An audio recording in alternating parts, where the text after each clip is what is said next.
So if you're joining us, we'll be starting in about 6 minutes. So just stand by and you should be able to see my photograph or video actually right now if you're already here. I just want to welcome those of you who've already arrived. We'll be starting.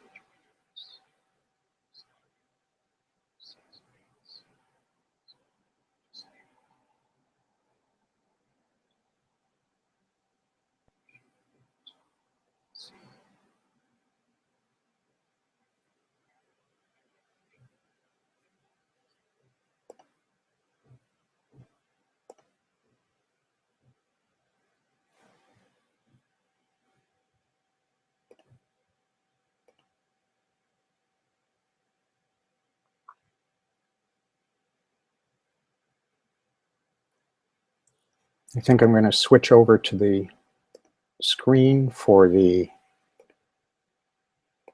slideshow.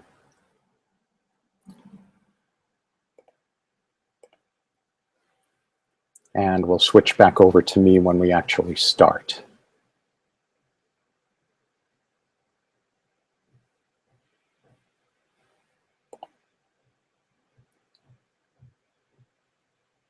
We're about 4 minutes away from beginning.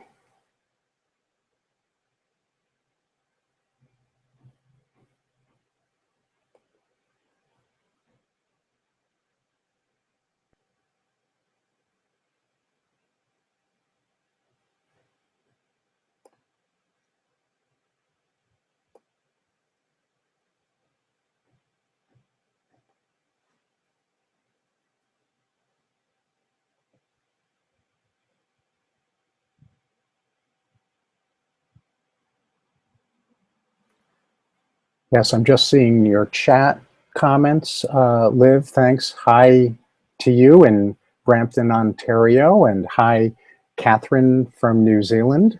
Glad you can see and hear perfectly. That's a good place to start. And again, we will be starting in about 3 minutes.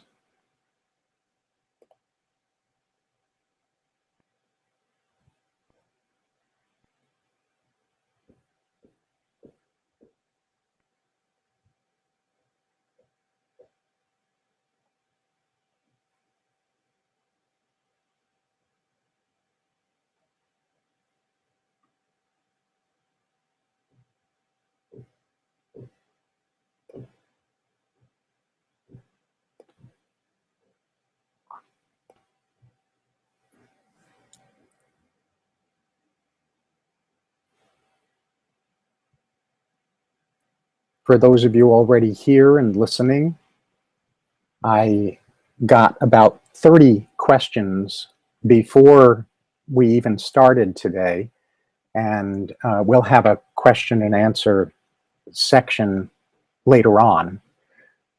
So let's see. Stefan, you're asking if I can see you. You need to put your shirt on. Well, you know, go ahead and put your shirt on, even if I could see you. But no, I can't see you. I guess the loss is mine, huh? And hi to Helen from Portland. I'm glad that you're able to see and hear perfectly as well. And we are about 2 minutes away from beginning.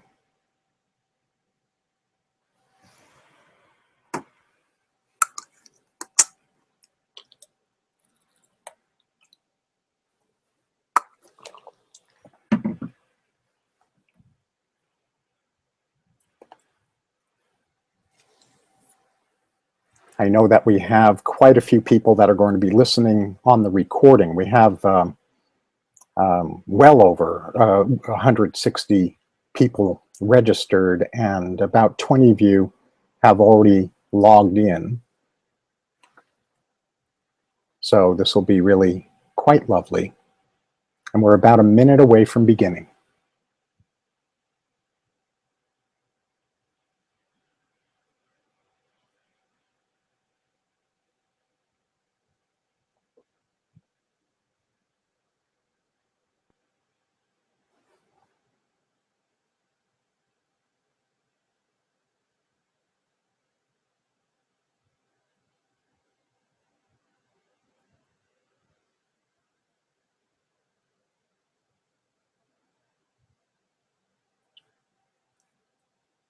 And we will be starting momentarily.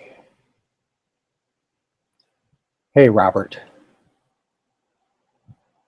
And hey, Cynthia. And you're welcome for my doing this. My pleasure. All right. So I think we will start up officially. It's top of the hour, and I want to welcome all of you to this wonderful full spectrum anger effectiveness system training. This is a free webinar that is really close to my heart for reasons that I'll get into in a few minutes, because this is material that is so important, and I'm standing on the shoulders of giants. Let's just say it that way for now, and I'll explain that in a little while. And the giants whose shoulders I'm standing on are people who were amazing academicians, clinicians, and researchers, and none of them were entrepreneurs. And what they ended up developing, as you'll hear in a little while, was an absolutely marvelous framework for working with anger that very few people know about. And today that starts to change in a big way. So what I want to do is switch over now that you've seen my face for a moment. I'm going to switch over to the PowerPoint that's going to be guiding us through this webinar. And it should be showing right now. Yes, good. And good. And hi, Robert. I'm glad you're stoked about the webinar. Good. So let's get rolling now. And the way I want to start is by letting you know an informed consent piece, which is probably obvious to almost all of you, but I just want it to be explicit, which is that this is a webinar and therefore it's just strictly educational. I am a psychologist, as many of you know, but I'm not doing psychotherapy in a webinar. And attending this webinar, which is educational, means that you agree that how you understand and utilize what you learn during this webinar is solely in your hands. So I'm going to give you a framework for what we're going to be covering today. And the presentation will be a little over an hour long, and then we'll have time to get through as many of the questions as we might have time to do at that point. So there are 4 shades of anger. 1 is helpful, but it's rarely called anger. 3 are harmful, but they're far too common. And anger management helps with only 1 of these 4 shades of anger. Even most psychotherapists don't know what you are about to learn in this webinar, which is what I have come to call full spectrum anger effectiveness. And what we're going to be covering is a piece on helping you identify which of 4 different anger styles is yours. You may have more than one, as I do, but which of the 4 main anger styles do you most resonate with? What the anger effectiveness breakthrough is, and that goes back to what I was mentioning earlier, and we'll say more about in a little while, about the shoulders that this work stands on. Why you haven't heard about this before, which I touched on briefly before, and I'll say more about also in a little while. The 4 shades of anger, which is really what the heart of this webinar is about, and how you can upgrade your anger literacy into full spectrum anger effectiveness. So if you have questions, there should be a question and answer section on your screen. If there isn't questions and answers on your screen, then you can go ahead and post them in the chat box. I will answer questions to the extent that I have time to during the question and answer segment after I've finished the presentation, but feel free to add your questions in at any point, and I'll look those over when it's the right time. So how do you do anger? Well, I'm going to start with the fact that with these 4 anger styles that I'm about to describe, as I see it, we really are in the midst of an anger epidemic, and no one escapes dealing with anger for better or for worse. So what we're going to look at first is, what are your anger styles, and what are the anger styles of people in your personal and work life? And I'm going to be the guinea pig for this. When I was 16, I made a very conscious decision, a decision I put in words. And it was a decision that I made because there were 2 versions of anger that I grew up with in my immediate family. My dad's version of anger was raging. He was a rageaholic. My mom's version of anger was depression and kind of cabinet door slamming and things like that. So Dad was very overt and very harming in obvious ways, very shaming and raging. And Mom was generally withdrawn and sullen when it came to anger. Well, by the time I was in my mid-teens, those were the 2 versions of anger that I had been exposed to the most. And as far as I knew at that point in my life, that's what anger was. So I was actually saying out loud by 16 or 15 or somewhere in there, maybe even a little bit younger, I don't do anger. And so you see on the left here is me about, I don't know, about 3 maybe, 3-ish, 2, 3, something like that. And in the middle is my high school photograph, and then on the right side is me in the years after Woodstock. And that's another story for another time for those of you who haven't heard my story about having been sent to Woodstock, actually by my parents. It's a great story, but I'll have to save that for another event. But the point being was that as a teenager, I had decided I didn't do anger because the 2 versions of anger I was exposed to, which is all that I knew about anger, I wanted nothing to do with those. And if that's what anger was, then I don't do it. And so what I did was that I repressed my anger. Since I didn't do it, I tried to bury my anger alive.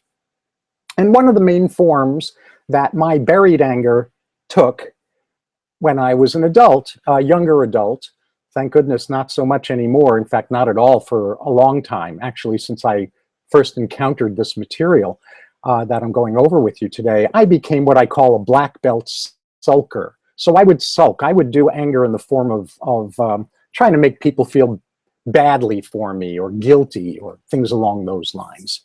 And what I'm going to invite you to think about is repressors, expressors, imploders, and exploders. You know, there are different flavors, different anger styles. And repressors believe it's inappropriate to express their anger directly. And that was certainly part of how I came into adulthood, was with that attitude. Expressors feel that they must vent their anger. Imploders direct their anger toward themselves, and exploders direct their anger toward others. So these tactics combine to create the 4 anger styles that I'm about to go through with you. And as I go through these 4 anger styles that are based on these 4 traits of repression, expression, imploding, and exploding, I'm going to invite you to think about what were your family's favorites, or are your family's favorites, and what are your current favorite styles with anger. So the first style is the repressor imploder. So you can see repressors and expressors across the top here, and you can see imploders and exploders down the left side. And we're going to be going through all 4 of these currently empty boxes in this chart. So the first box here is repressor imploder. So repressor says, I don't do anger, I can't be angry, and imploders direct anger at themselves. So These are the folks who are very much like how my mom was. They did what's called conversion reactions. In other words, they convert their anger into a different form. And examples of conversion reactions, and this is not by any means a complete list, but it covers the high points. Examples of conversion reactions include depression, which is not to say that all depression is anger turned inward, because sometimes depression is biological, physiological, biochemical, et cetera, et cetera. But there are forms of anger that are actually depression. They show up initially as depression, but they're anger in disguise. Another example of a common conversion reaction is hiding anger behind grief or tears. And a third is physical symptoms that can include chronic pain, headaches, and a whole wide range of other physical symptoms. But I'm featuring chronic pain because I'll be coming back to that when I explain to you how this material emerged in the first place. Now, what about expressor imploders?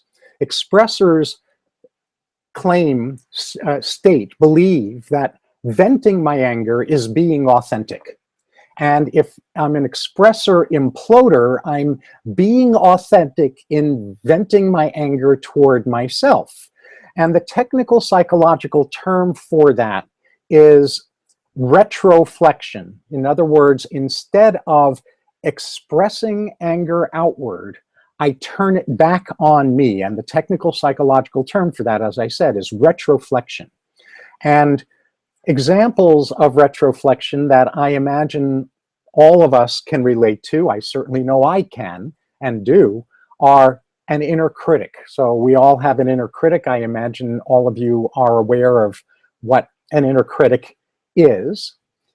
And the retroflexion in inner critic is where we do shame attacks on ourselves, guilt attacks on others. There's a lot of self-hate involved. I am seeing, by the way, a comment about blurry, and I'm not able to do anything about that from my end. Most likely the blurriness is because you're watching on a Wi-Fi connection. And so I see your question there, Robert, and no, you may want to close down some of your other programs because you may be taxing your bandwidth on your Wi-Fi. That is most likely why the PowerPoint is blurry. If others of you are seeing, if any of you is seeing a clear PowerPoint, if you can just make that comment to confirm that for me. That's usually a bandwidth problem on the receiving end. Good. So the next aspect, the next style of anger are the repressor exploders. So I don't do anger, I can't be angry, but I still explode. I still direct the anger toward others. Thanks, Darlene and Nancy and Paul for saying that the screen is not blurry. Robert, it's a bandwidth issue with your Wi-Fi. So hopefully you can, thanks Lillian, you can hopefully shut some things down so that you free up some bandwidth. And then you might want to just refresh your screen. So repressors, I don't do anger, I can't be angry, and they direct this toward others. And the form that that takes is passive aggressiveness. My mom was somebody that was really good at that, and I learned how to do that as well.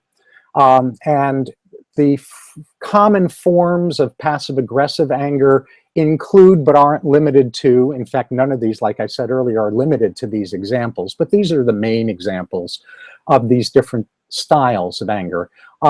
For repressor exploders, the passive aggressiveness commonly takes the form of covert manipulation, laying guilt trips on people. I'll just sit here in the dark. I don't mean anything. It's fine, whatever you want. Stonewalling, which means that there's just this wall that's put up and you're not getting to my heart. Niceness in quotes, so not authentic niceness here. That's why it's in quotes, because niceness in quotes is really about covert contempt. It's about being contemptuous, feeling contemptuous, but putting on a mask, a fake mask, a persona of niceness. So again, that's why niceness is in quotes. It's not the real thing. It's the pretense of niceness when it's passive-aggressive, repressor, exploder anger. And secret grievances and resentment. So I'll carry grievances and resentment and I'll explode them. I'll vent about it maybe on other people, but not the person that I'm carrying it toward, at least not directly. And bitterness. And then there are the expressor exploders, like my dad. Venting my anger as being authentic, and that should not say directed at self here. That's a typo. That should say directed at others. There we go. And the this particular anger style I refer to, and many of us who do this kind of work with anger refer to as vomiting for obvious reasons. And vomiting anger, what happened to a slide there? Looks like a slide is missing, which I apologize for. But examples of vomiting anger are shaming. Oh, I know where it is. I know where it is. It's coming up. So what I'm going to do right now is I'm going to open up the first of our polls, and then I'm going to go over the examples of vomiting anger. So I'm going to load up a poll that you're going to see on your screen now. And it says, what's your primary anger style? Repressor imploder, expressor imploder, repressor exploder, or expressor imploder? And go ahead and just fill out the poll, and let's see what the percentages are among those of you who are on the call. This is all anonymous. Nobody's going to know who has said what. This is anonymous polling. So far, everyone who has answered the poll is a repressor exploder. Let me do expressor imploders now that you can see this complete box here. The vomiting, outer criticism and contempt, overt blame and manipulation, hatred, verbal explosions and raging, which was my father's form, and physical violence are the most common versions of vomiting.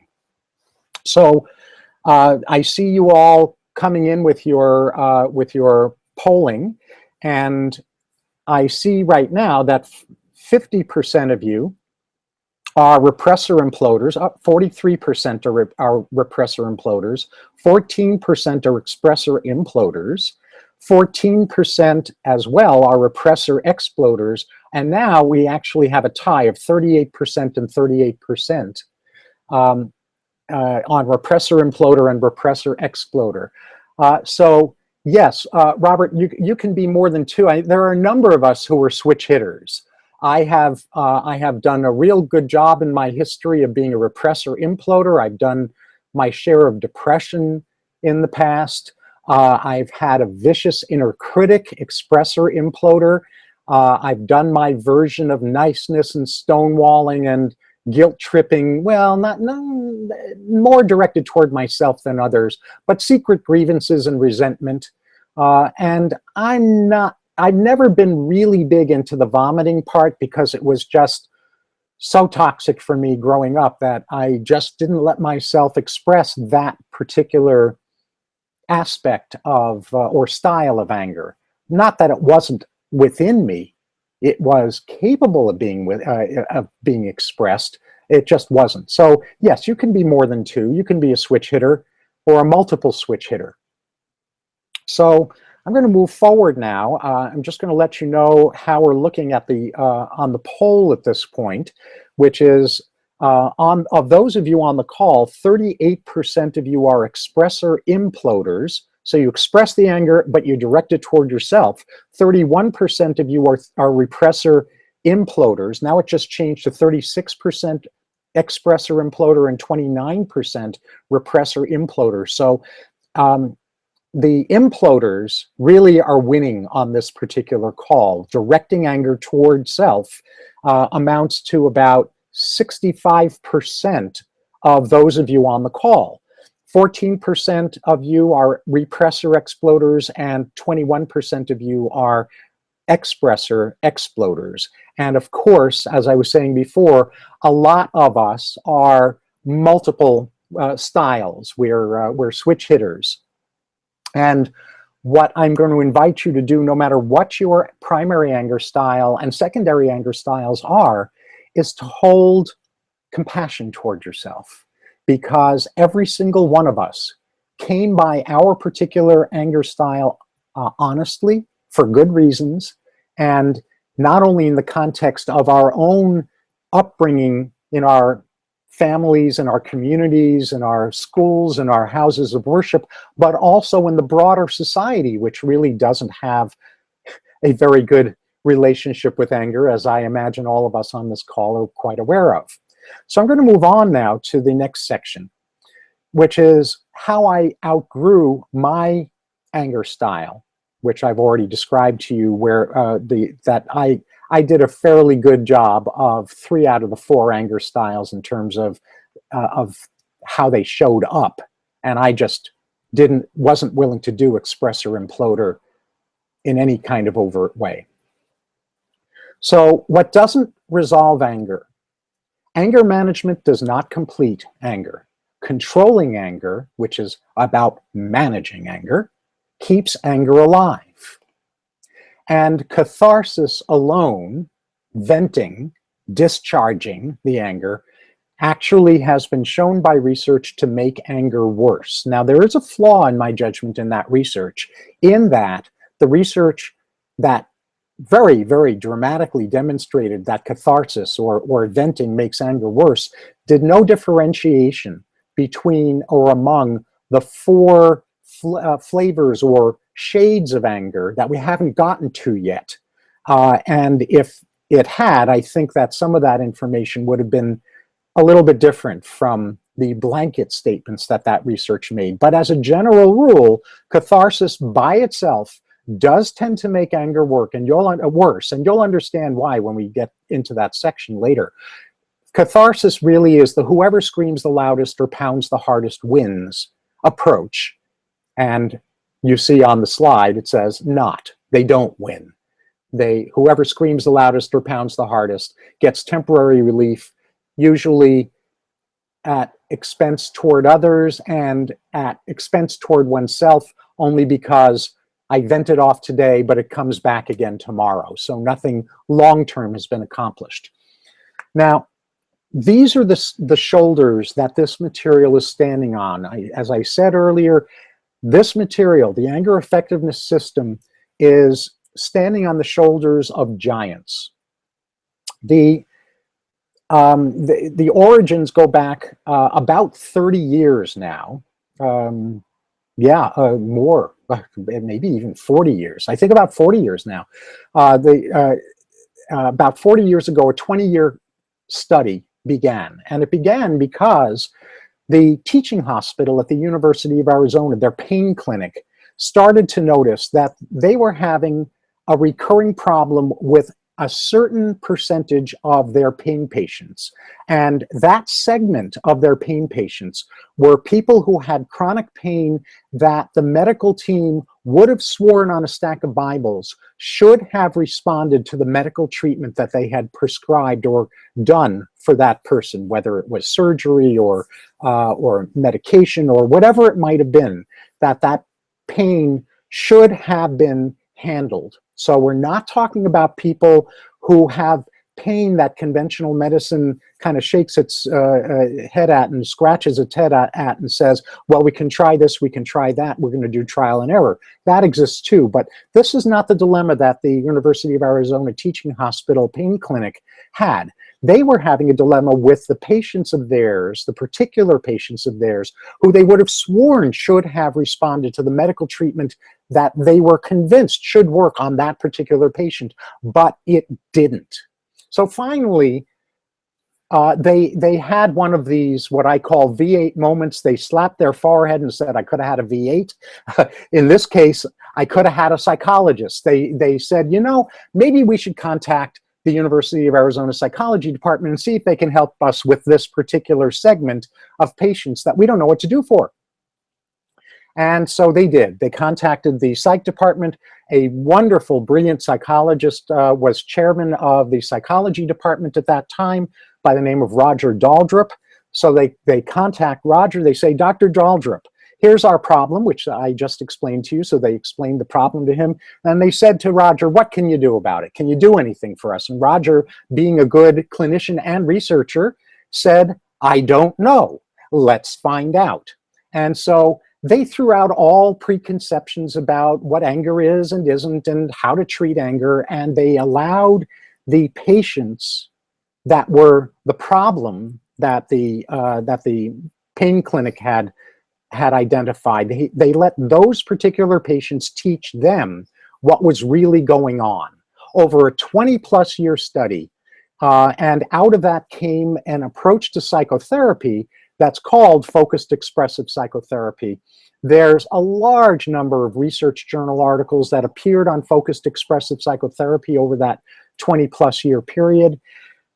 And the things I'm about to share with you grow out of what they discovered about these particular patients, which is that almost to a person, the patients who didn't respond to the medical treatment that the pain clinic team was certain they should, those particular patients should have been responsive to, all had repressed anger.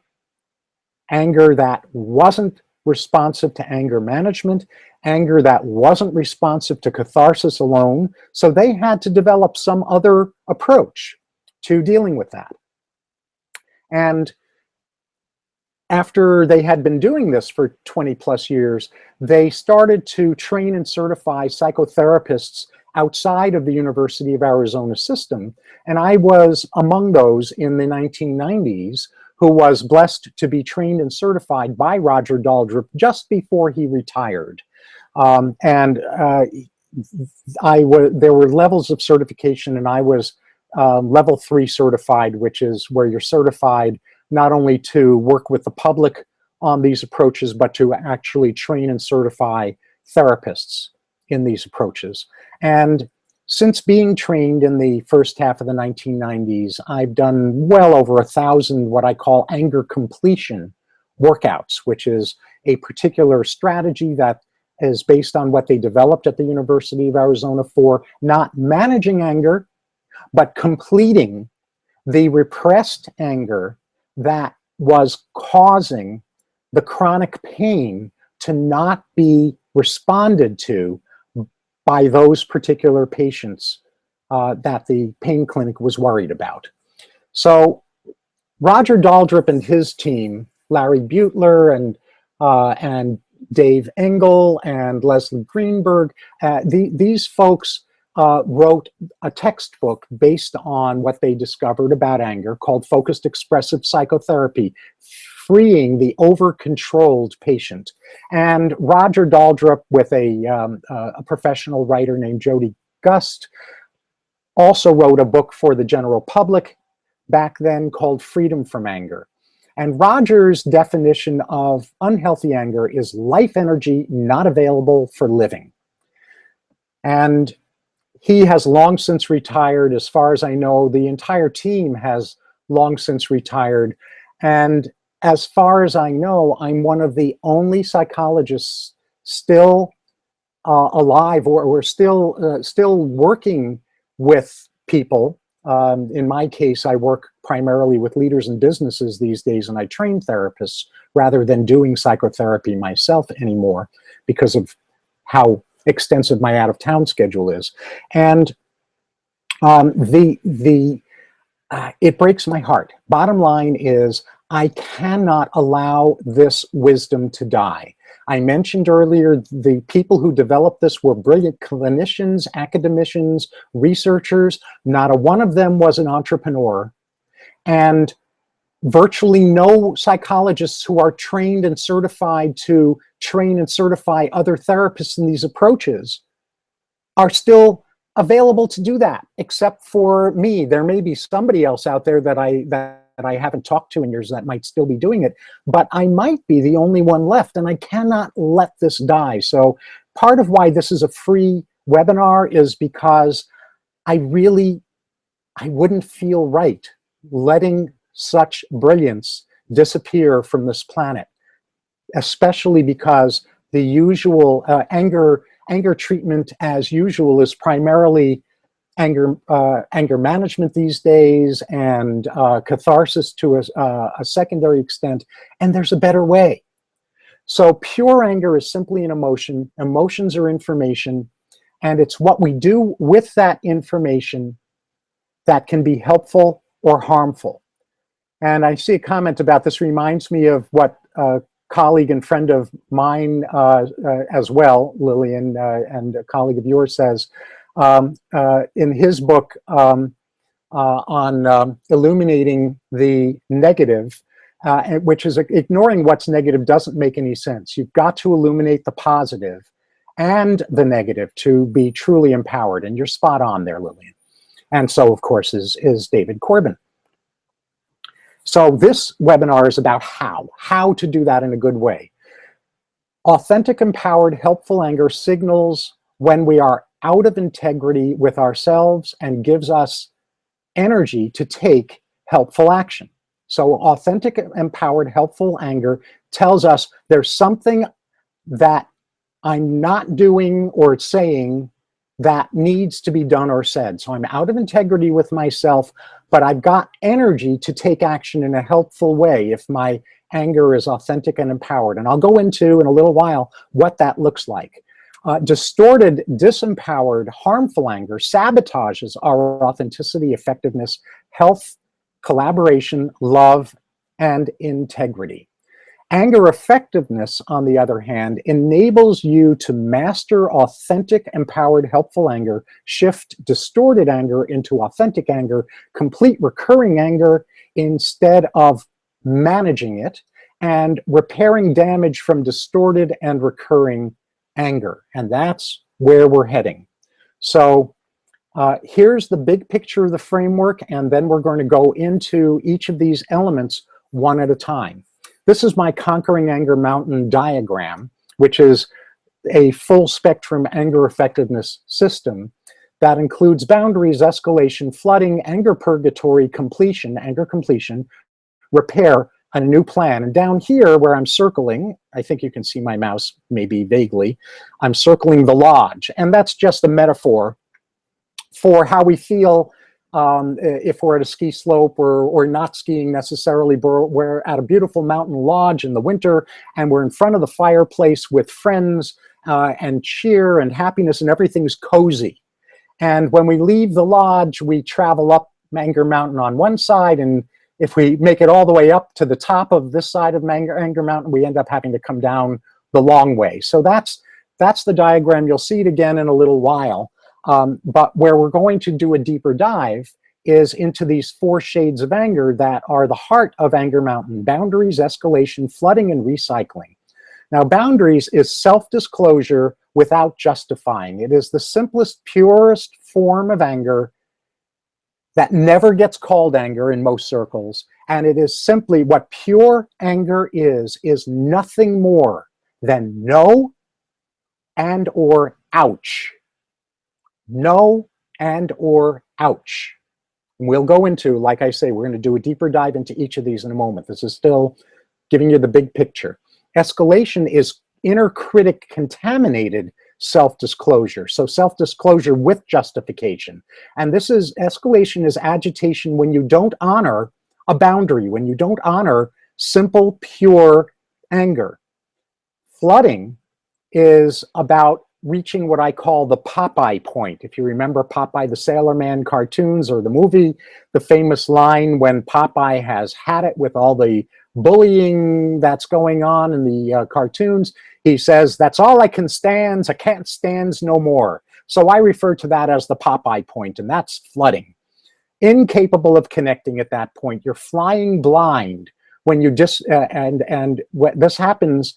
People flood when they disregard their escalation. Flooding refers to a huge physiological process that I'm going to describe when we get to the flooding section. Recycling anger is the 4th shade of anger. Yes, Lillian, your no and ouch were a big aha for me. Love that boundaries clarification of the breach which causes anger. Absolutely. So the recycling shade of anger is being an attacking, self-righteous victim. And this is recurring, looping anger. It loops and circles around on itself over and over again. That comes from being right about how wrong another person is. And not just being right about how wrong another person is, but being right about how that other person or situation must change before I can be okay again. And we're going to go into that in great detail as well. Frankie, will these slides be available after the webinar? These are really great. Well, yes, they'll be available. And a lot of us know that one, Robert. A lot of us know it. It's a very common form of anger in our culture. And I'm going to illuminate that when we do the deeper dive in that section. Yes, Frankie, the slides will be available afterwards because you'll all be able to access the replay of this webinar. So you'll be able to see the slides on the replay.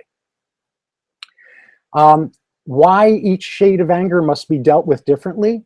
Well, boundaries prevent escalation, looping, I'm sorry, looping is beyond flooding. Escalation, flooding, and looping or recycling anger. So boundaries prevent the other three forms of anger from needing to appear. Escalation calls for U-turns back to boundaries. Flooding makes escalation U-turns temporarily impossible to do for reasons I'll describe when we get to that section in depth, and requires a timeout instead.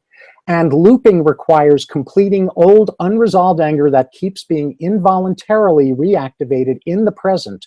So you stop being triggerable into that kind of looping anger when you're in future similar situations that otherwise would have reactivated you.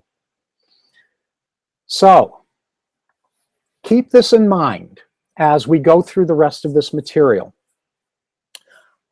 As you're already clear about, I'm really talking here about the psychological dimensions of anger. But physiological issues like chronic pain, biochemical imbalances, chemical toxicity, sleep deprivation, nutritional deficits, and so forth, all influence a person's susceptibility to anger. These kinds of issues physiologically can leave us in a physiologically irritated state. I'm not talking about emotionally, it translates into emotions. I'm talking about our physiology is on a sensations level irritated.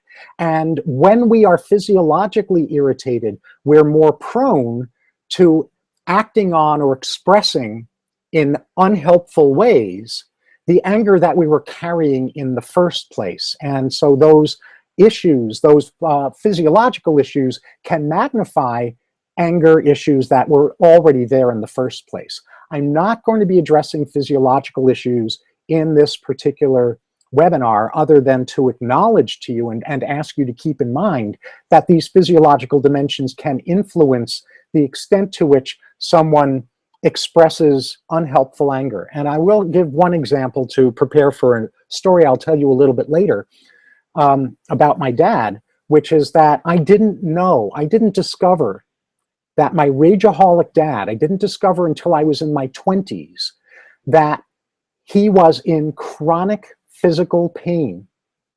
I kind of knew that, but I didn't put two and two together. It wasn't until I was in my 20s when I put together that his chronic physical pain and the steroids that he was taking to try to manage that pain combined to make him extra susceptible to raging. What did the physiological irritation from the chronic pain that he carried combined with the side effects of steroid use, which can be rage, can include rage sometimes, what predisposed him to going in that direction because of those physiological challenges that he had and the medication challenges he had because of those physiological issues? He was physically abused repeatedly by his father growing up. So he had unresolved anger, and his physiological condition magnified his susceptibility to being overtaken by that. Keep that in mind for when I return to talking about Dad later on. So boundaries effectiveness. Now we're going to go into a deep dive in each of these areas. So boundaries profile. What boundaries has to do with anger is, again, pure anger is simply no and or ouch with a low emotional charge around them. It's the purest form of anger. Boundaries, in a more general sense, are about what fits and doesn't fit for me, or what does or doesn't fit for you. And there are two basic categories of boundaries: yes and yum. This fits, this feels good, this is a yes. And no or ouch, which is this doesn't fit for me, this hurts, this isn't yummy at all.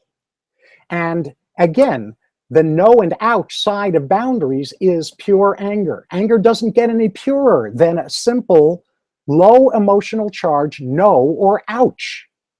Ironically, this purest form of anger that exists is rarely referred to as anger, which is really tragic. Now, here's what a boundary is not, because there's a lot of boundary bashing that goes on out there. My boundary is that you, and then you fill in the blank. It's just a fancy you statement that's not a boundary at all. I'll give you a definition of boundaries in a moment, but let me say first what a boundary is not. A boundary is not a line drawn in the sand. Don't cross this line or else. It's not a position or a posture, posturing, puffing out the chest, I dare you.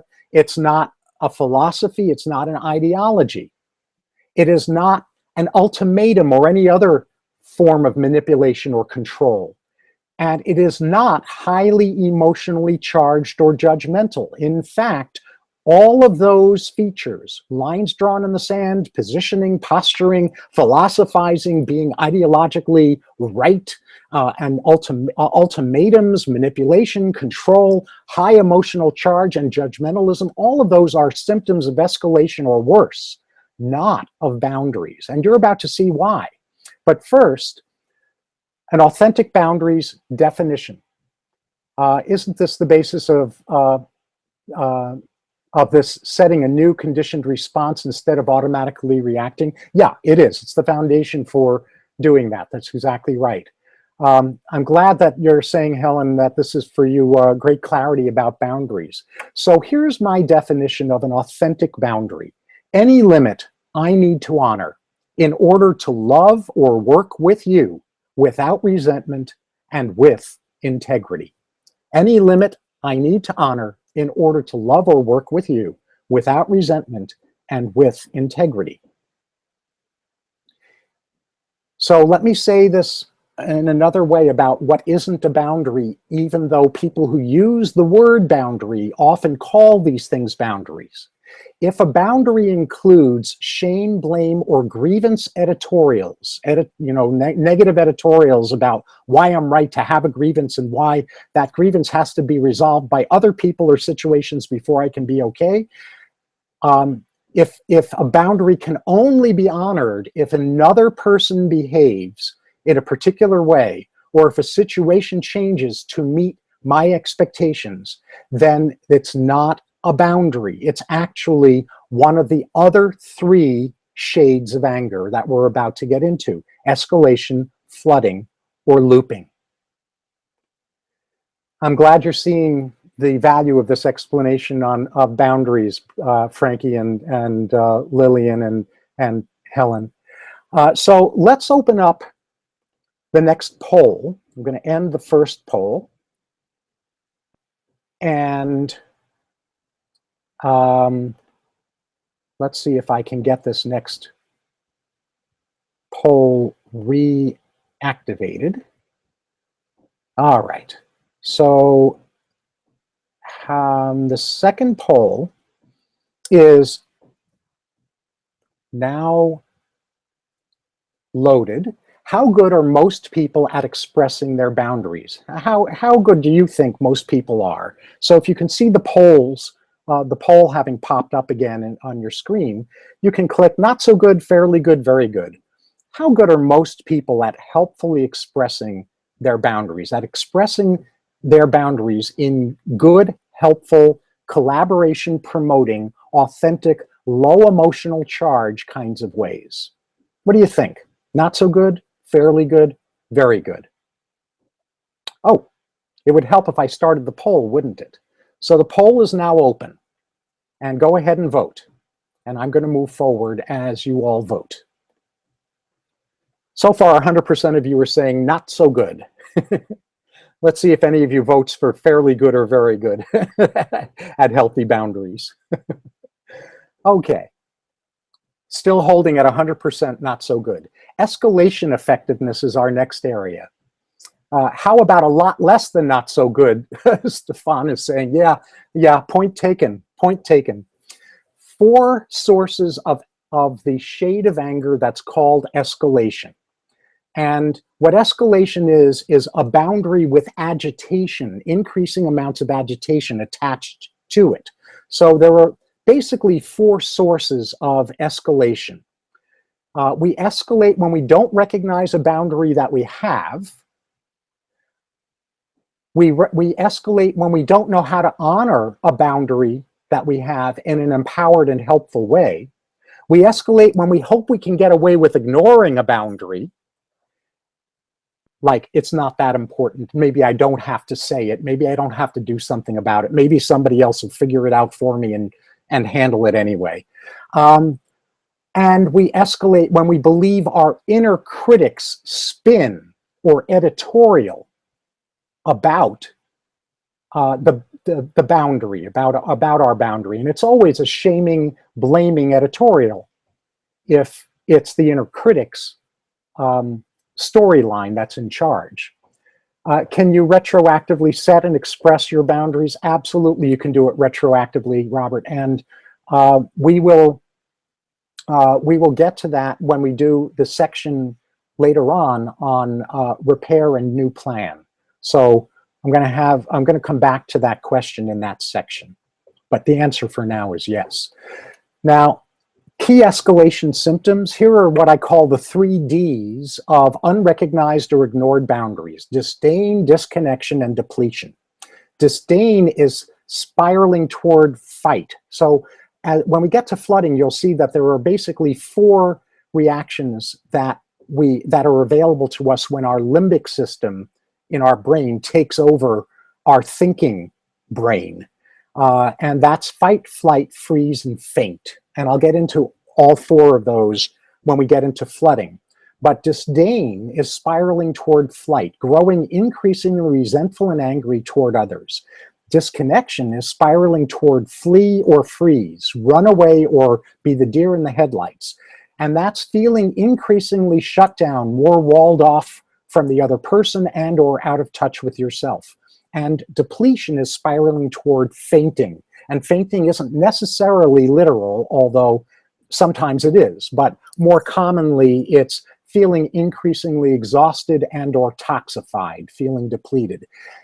Point being that if you are noticing that you're getting agitated and you're noticing that disdain is growing in you, disconnection is growing in you, and or depletion is growing in you, you are in the shade of anger called escalation.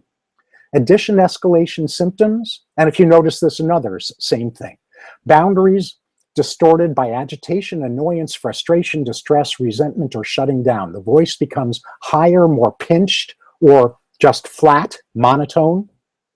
Muscles start tightening, or the face becomes more and more blank. Attitude becomes increasingly critical, judgmental, insistent, and controlling. Emotions, anxiety and fear start taking over. Guilt and shame start taking over. Yes, Helen, seems to you that fibromyalgia and multiple sclerosis might be symptomatic of anger repressed? There is some indication that anger, unresolved anger, has a place in resolving those conditions, which are, of course, connected to chronic pain. But again, don't forget that there's a physiological, psychological interplay. But you see, with all of these escalation symptoms, if we're in escalation with these symptoms, if we haven't gone over the line into flooding that you're going to learn about in a moment, we are still capable of doing what I call de-escalation U-turns, U-turns to de-escalate back into boundaries. This is where anger management approaches really can help, because we are getting more and more agitated, but we're still capable of thinking things through.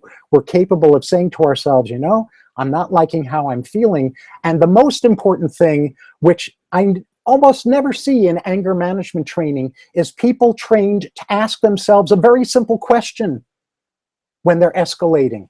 What's the boundary that I have that I either didn't know about, didn't know how to express or honor in a good way, or hoped I could get away with not honoring? That's the key. That is the key to doing effective escalation U-turns. So I'm going to open up the next poll. How good are most people at helpfully expressing their boundaries from the last poll? 100% of you said not so good, or or less, or worse than that. So I'm going to activate the next poll, which is about escalation U-turns. And I've just now escalated it. I've just now activated it. How effective do you think most people are at doing effective escalation U-turns, at recognizing when they're escalating and using the escalation simply as a wake-up call that says, oh, I could have had a boundary. I wonder what it was. Okay? And so the U-turn back into boundaries. So where would resentment be in these anger descriptions?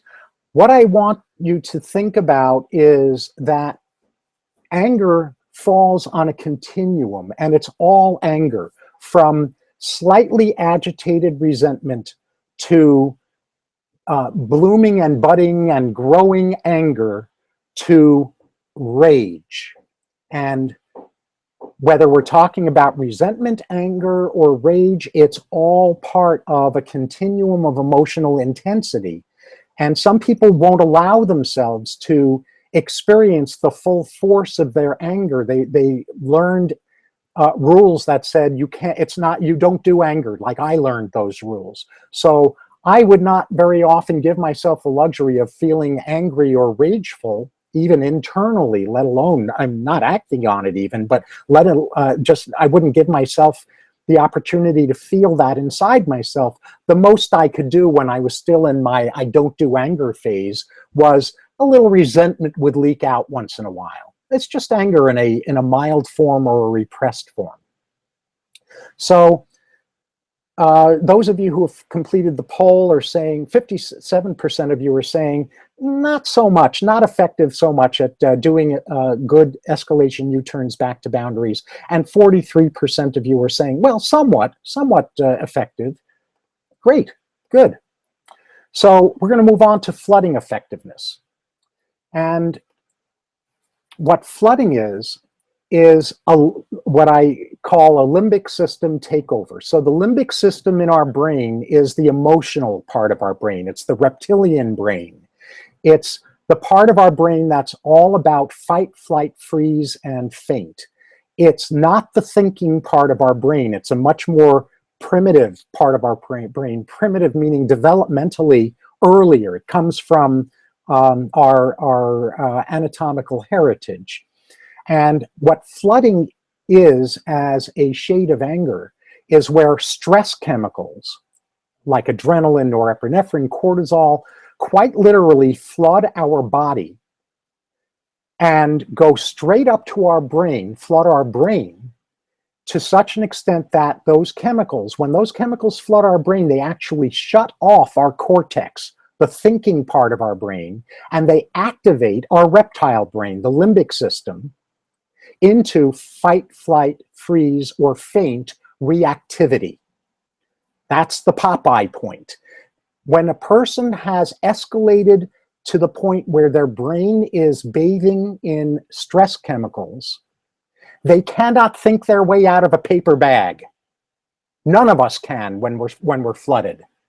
We have to wait 15 to 20 minutes at least for those stress chemicals to get reabsorbed back into our gut, back into our, out of our brain, so that our cortex, our thinking part of our brain, comes back online again and we can start thinking again.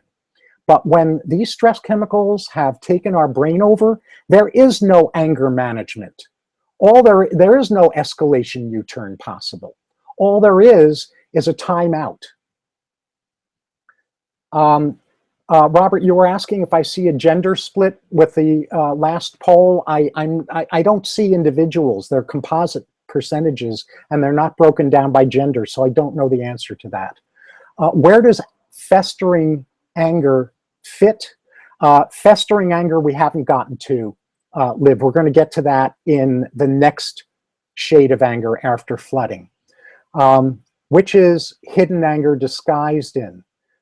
Hidden anger can be disguised anywhere depending on a person's anger style. So if we're a repressor, and whether we do it internally or externally, if we're an anger repressor, then hidden anger fits in to all of these shades of anger. Well, the 3 shades of anger that are not helpful: escalation, flooding, or looping anger. And when going back to flooding, when we're lit, that's why you see why it's called flooding, is that our brain is flooded with stress chemicals. When we are flooded, we say and do things that we later feel regretful, embarrassed, guilty, or ashamed of or about, but only after we've recovered from being flooded.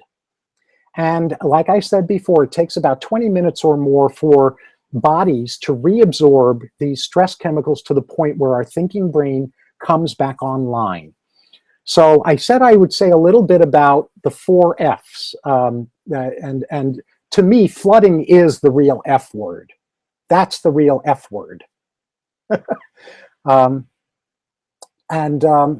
4 F's of the F word, of flooding, include fight, flight, freeze, and faint. Fight, number 1, is saying or doing damaging things. Flee is I'm out of here, you SOB. Freeze is being hyper alert but paralyzed, like the deer in the headlights. And faint is the energy draining out of us, like a possum reaction, just playing dead, really. So those are the key flooding symptoms. Let's see. Let me go back to some of these comments here. What about polite refusal to escalate a situation? Well, that's wonderful. It's great to do a polite refusal to escalate a situation as long as we know what yes is. There's an old saying from parenting.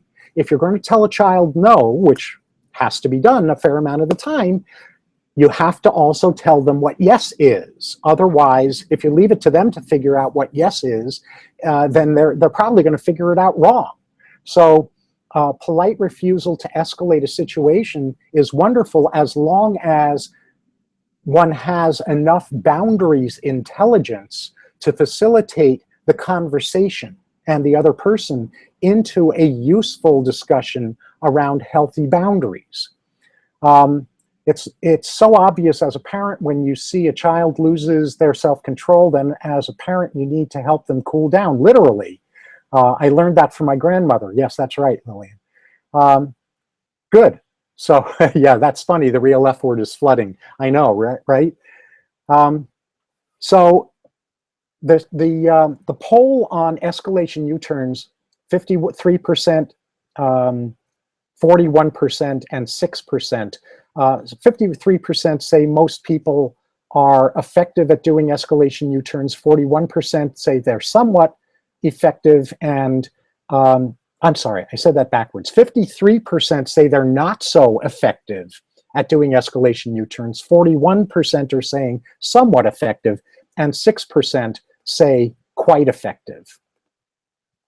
Okay, let me reset on the poll, and we'll get to our next poll, which is on flooded anger. I'm going to load that up now and start it up.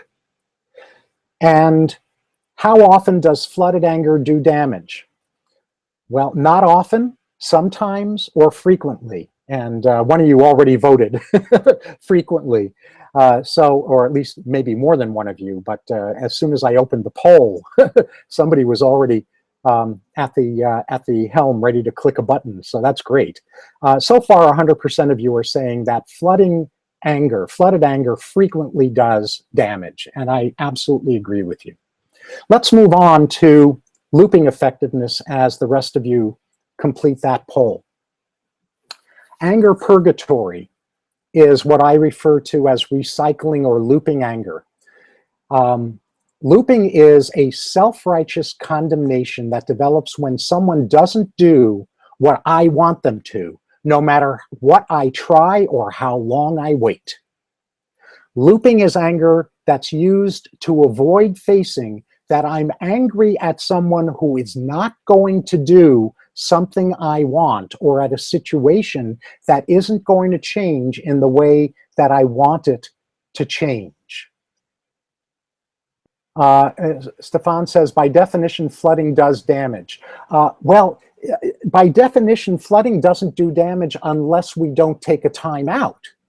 But if I'm flooded and I at least have enough awareness to know that the next word that comes out of my mouth is going to be poison, I'm taking a time out, then it doesn't necessarily have to do damage.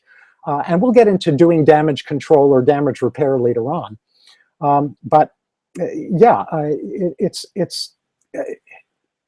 a lot of people just don't know how to handle flooding in a good way. And those words, by the way, are the words that I have used when I have flooded. The words were, the next thing that comes out of my mouth is going to be poison because I'm flooded right now.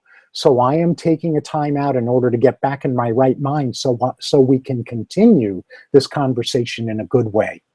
And yes, even if it's flooding at yourself, absolutely. If you are receiving flooded anger toward you and you recognize it and just let it pass through you and you don't resist it, then it can't hurt you. Absolutely. When we recognize escalation, flooding, and looping anger for what they are, we become much more immune to being toxified or incapacitated by them. We still may not like them, but they can't harm us as easily anymore, whether in ourselves or from others. So I want you to be aware of looping variations. There are variations on this victim stance, waiting for Godot, if you remember that play, Waiting for Godot, waiting for the person we're angry at to listen to or hear me, or to hear the truth, or to see the light, to realize what they've done to me or to someone else, or to apologize for what they did to me or someone else, or to take responsibility for what they've done to me or to someone else, or to keep an agreement that they're not going to keep, or to change, to stop doing something that they're not going to stop doing, or to feel bad or guilty for what they've done to us or to someone else, or to suffer miserably for what they've done to us or other people. Vengeance, desire to punish, masquerading as social justice. See, there's social justice on the one side, on the one hand. And yes, looping anger is a major source of disease and illness like cancers. It's looping anger. It's this form of anger that the University of Arizona Psych Department found that the patients who were chronic pain patients who weren't responsive to the pain treatments that the medical team would have sworn those particular individuals should have responded well to, they had this kind of anger. They may have been taking it out, usually with chronic pain, they're taking it out on themselves, and then periodically they're taking it out on others. My dad regularly took it out on others. These are variations on looping. And what I wanted to say about social justice is one thing. And social justice is, in my judgment, a very important thing to speak up for and to facilitate. At the same time, when an individual insists that I will not let myself become whole and complete again until social justice occurs, I have made myself a self-righteous victim because my well-being in that mindset is in the hands of external circumstances. And that is a blustery form of self-victimization. A lot of people who are locked in looping don't really realize that they can become whole and complete and still stand up for social justice. In fact, ironically, pursue social justice even more effectively. So the imprisonment of anger purgatory is looping anger as a form of being imprisoned. We instantly go from 0 to 60 or 0 to light speed instantly, seemingly involuntarily. We go straight through escalation and flooding right into anger purgatory. We insist that another must see the light or change in some way before we can be free of our anger, before we can be restored internally to being whole and complete and authentic. And the problem is that those we want to change, that we're looping about, are exactly the people who are least likely to see the light or make the changes we want. Because the people who do, who are teachable, who are willing to be self-responsible, who do make the changes that we want, we never bother looping toward them. We don't get there with those individuals or around those situations. Looping only happens around people who are least likely to see the light or make the changes we want. So as long as we live in this state of anger purgatory, we remain victims of our own rightness addiction, reactivity, and victimization. 2 keys to anger completion, which is about getting free from this kind of stuck, looping, recycling, anger purgatory kind of anger. The first is to face the truth that looping anger means that the person we're angry at is still in charge of us, still in charge of our wholeness and completeness. And the second is release ourselves from waiting for them, which is really how I most enjoy defining forgiveness. There are a lot of great definitions of forgiveness out there, and I love a number of them that I've heard. I'm going to add another one to the forgiveness, the range of forgiveness definitions. This one specifically having to do with looping anger. Forgiveness in this context is demonstrating in the here and now that I am no longer harmed by the unacceptable that occurred in the past, or even the unacceptable that's continuing to occur in the present. So yes, these variations, all of these flavors of anger, these shades of anger, each make great tapping targets for if you're using EFT or any kind of energy psychology method. Absolutely, Helen. The requirement that the other needs to change is a veil of illusion and a lie we tell ourselves. Absolutely. When we hold on to anger, we victimize ourselves. That's powerful. Yes. And when we don't know that, we just remain prisoners in looping anger. Once we start to realize that, then we start to move toward the possibility of anger completion, which is coming up next. But first, our next poll. Before I post it, let me give you the results of the last poll. How often does flooded anger do damage?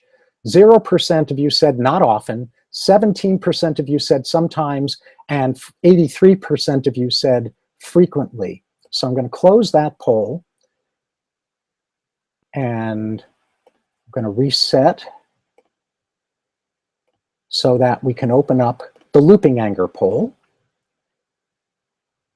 And I think what I'm going to do with this poll, I should have done this all along, but I forgot to. I'm going to make the results visible to you at the end of the poll, the percentages.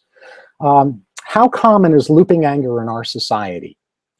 Rare, somewhat common, or quite common? How common is this shade of anger, this looping, recycling, blustery victim anger common? How common is it in our society? Oh, there's a nice typo too. Our society. Let's see. Demonstrating is the significant word here in this definition. Absolutely. Eleanor Roosevelt said that holding on to unforgiveness was like drinking poison and hoping the other person dies. That is one of my favorite definitions of non-forgiveness as well. Absolutely agree. So let's move on now to repair and new plan effectiveness. So when we complete the anger, and what opens up the door to being able to complete our looping anger is simply those 2 things: recognizing that we're looping, recognizing that we're looping around someone or something that if they were going to change, they would have changed by now, and becoming willing to restore our wholeness and completeness despite the other person or situation not changing the way that we are hoping to. On the freeway during peak time, looping anger is rampant. Oh yeah, oh yeah. Repair and new plan effectiveness. So what to do after flooding recovery or looping anger completion? Here's the bottom line. Once we have recovered from flooding, remember we're not usually needing to do big repair when we're in escalating anger, because we can still do U-turns back into boundaries. But where we have to do anger repair is oftentimes with flooding anger and always with looping anger. And apologies, when we're doing this kind of repair, damage control afterwards, apologies are BS unless they are accompanied by repair, which is about fixing the damage that's been done to whatever extent is actually feasible to do that. And sometimes that's not at all, and sometimes it's a little bit. And a plan for how you'll handle future similar situations in a realistically next step better kind of way than you did this time around, along with the commitment to getting whatever support you're going to end up needing in order to succeed with following through on that plan. So never, ever, ever, ever accept "I'm sorry" as the end of a conversation. I'm sorry is cool as the beginning of a conversation, but I'm sorry without repair and a new plan is garbage, nonsense, and meaningless. Do you have a category between somewhat and quite common? Well, I could invent one, but I didn't create one. So I'm going to give you a looping repair example next, but first I'm going to end this poll on how common looping anger is in our society. 0% of you said it's rare, 27% of you said it's somewhat common, 73% of you said it is quite common. So I'm going to end that poll. And I'm going to load the next poll after I tell you this story. This is a photograph of my dad when he was alive and in his, let's see, I'm trying to remember what event that was. I think he was in his 50s at this point, in his late 50s, maybe hovering around 60. I don't exactly remember. But you remember that yeah, breaking patterns versus empty words. That's exactly right, Frankie. I said that Dad was a rageaholic, and when Dad raged, he would blow up. He would only do this behind closed doors, by the way. He was an upstanding pillar of society, did a lot of authentic, really wonderful good in the world. And in fact, you know, I want you to see me while I tell you this story. So I'm going to switch back over to me while I tell you this, because it's a very personal story. And so Dad, when he would get angry, when he would do his raging, was always only behind closed doors. He was very charismatic out in public. And almost never did people see the side of him that my mother and my brother and I saw. When he would rage at one of us, he would then completely stop talking to us.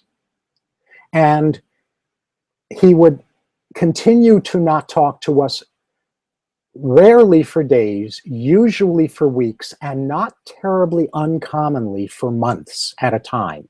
When I was growing up under my parents' roof, the longest Dad went not talking to me after he raged at me was 6 months. My younger brother, the longest he went not talking to him after raging at him once, on one occasion, was more like 9 months. And whenever it was that he would start talking again, it would be with an unspoken expectation that we're never going to talk about it again. We're going to breathe a sigh of relief, and we're just going to keep moving from there. So there was never any "I'm sorry," never any repair, never a new plan to handle things a step better next time around. Well, as a child, when my dad would rage, I would run away with my tail between my legs. As I moved into my teens, I started shifting from that posture into increasingly the opposite posture, which was getting in his face and going eye to eye and toe to toe with him so we could mutually escalate, which is part of why I ultimately decided I didn't do anger, because that really didn't take me anywhere useful either, except I felt good about finally being able to stand up to him, and that had some value in terms of what we call in psychology separation and individuation, becoming my own person from my parent. Sounds like a champion stonewaller. Yes, yes. So one of you has a brother who's stonewalled you for 5 years, and yeah, stonewalling is one of the forms that this can take. And yes, it was painful. It was very painful. When I got into adulthood, I had in my mind that well, let me just say it this way. By the time I became an adult, I hated my father's guts. And worse than that, I had no hope that I would ever stop hating him.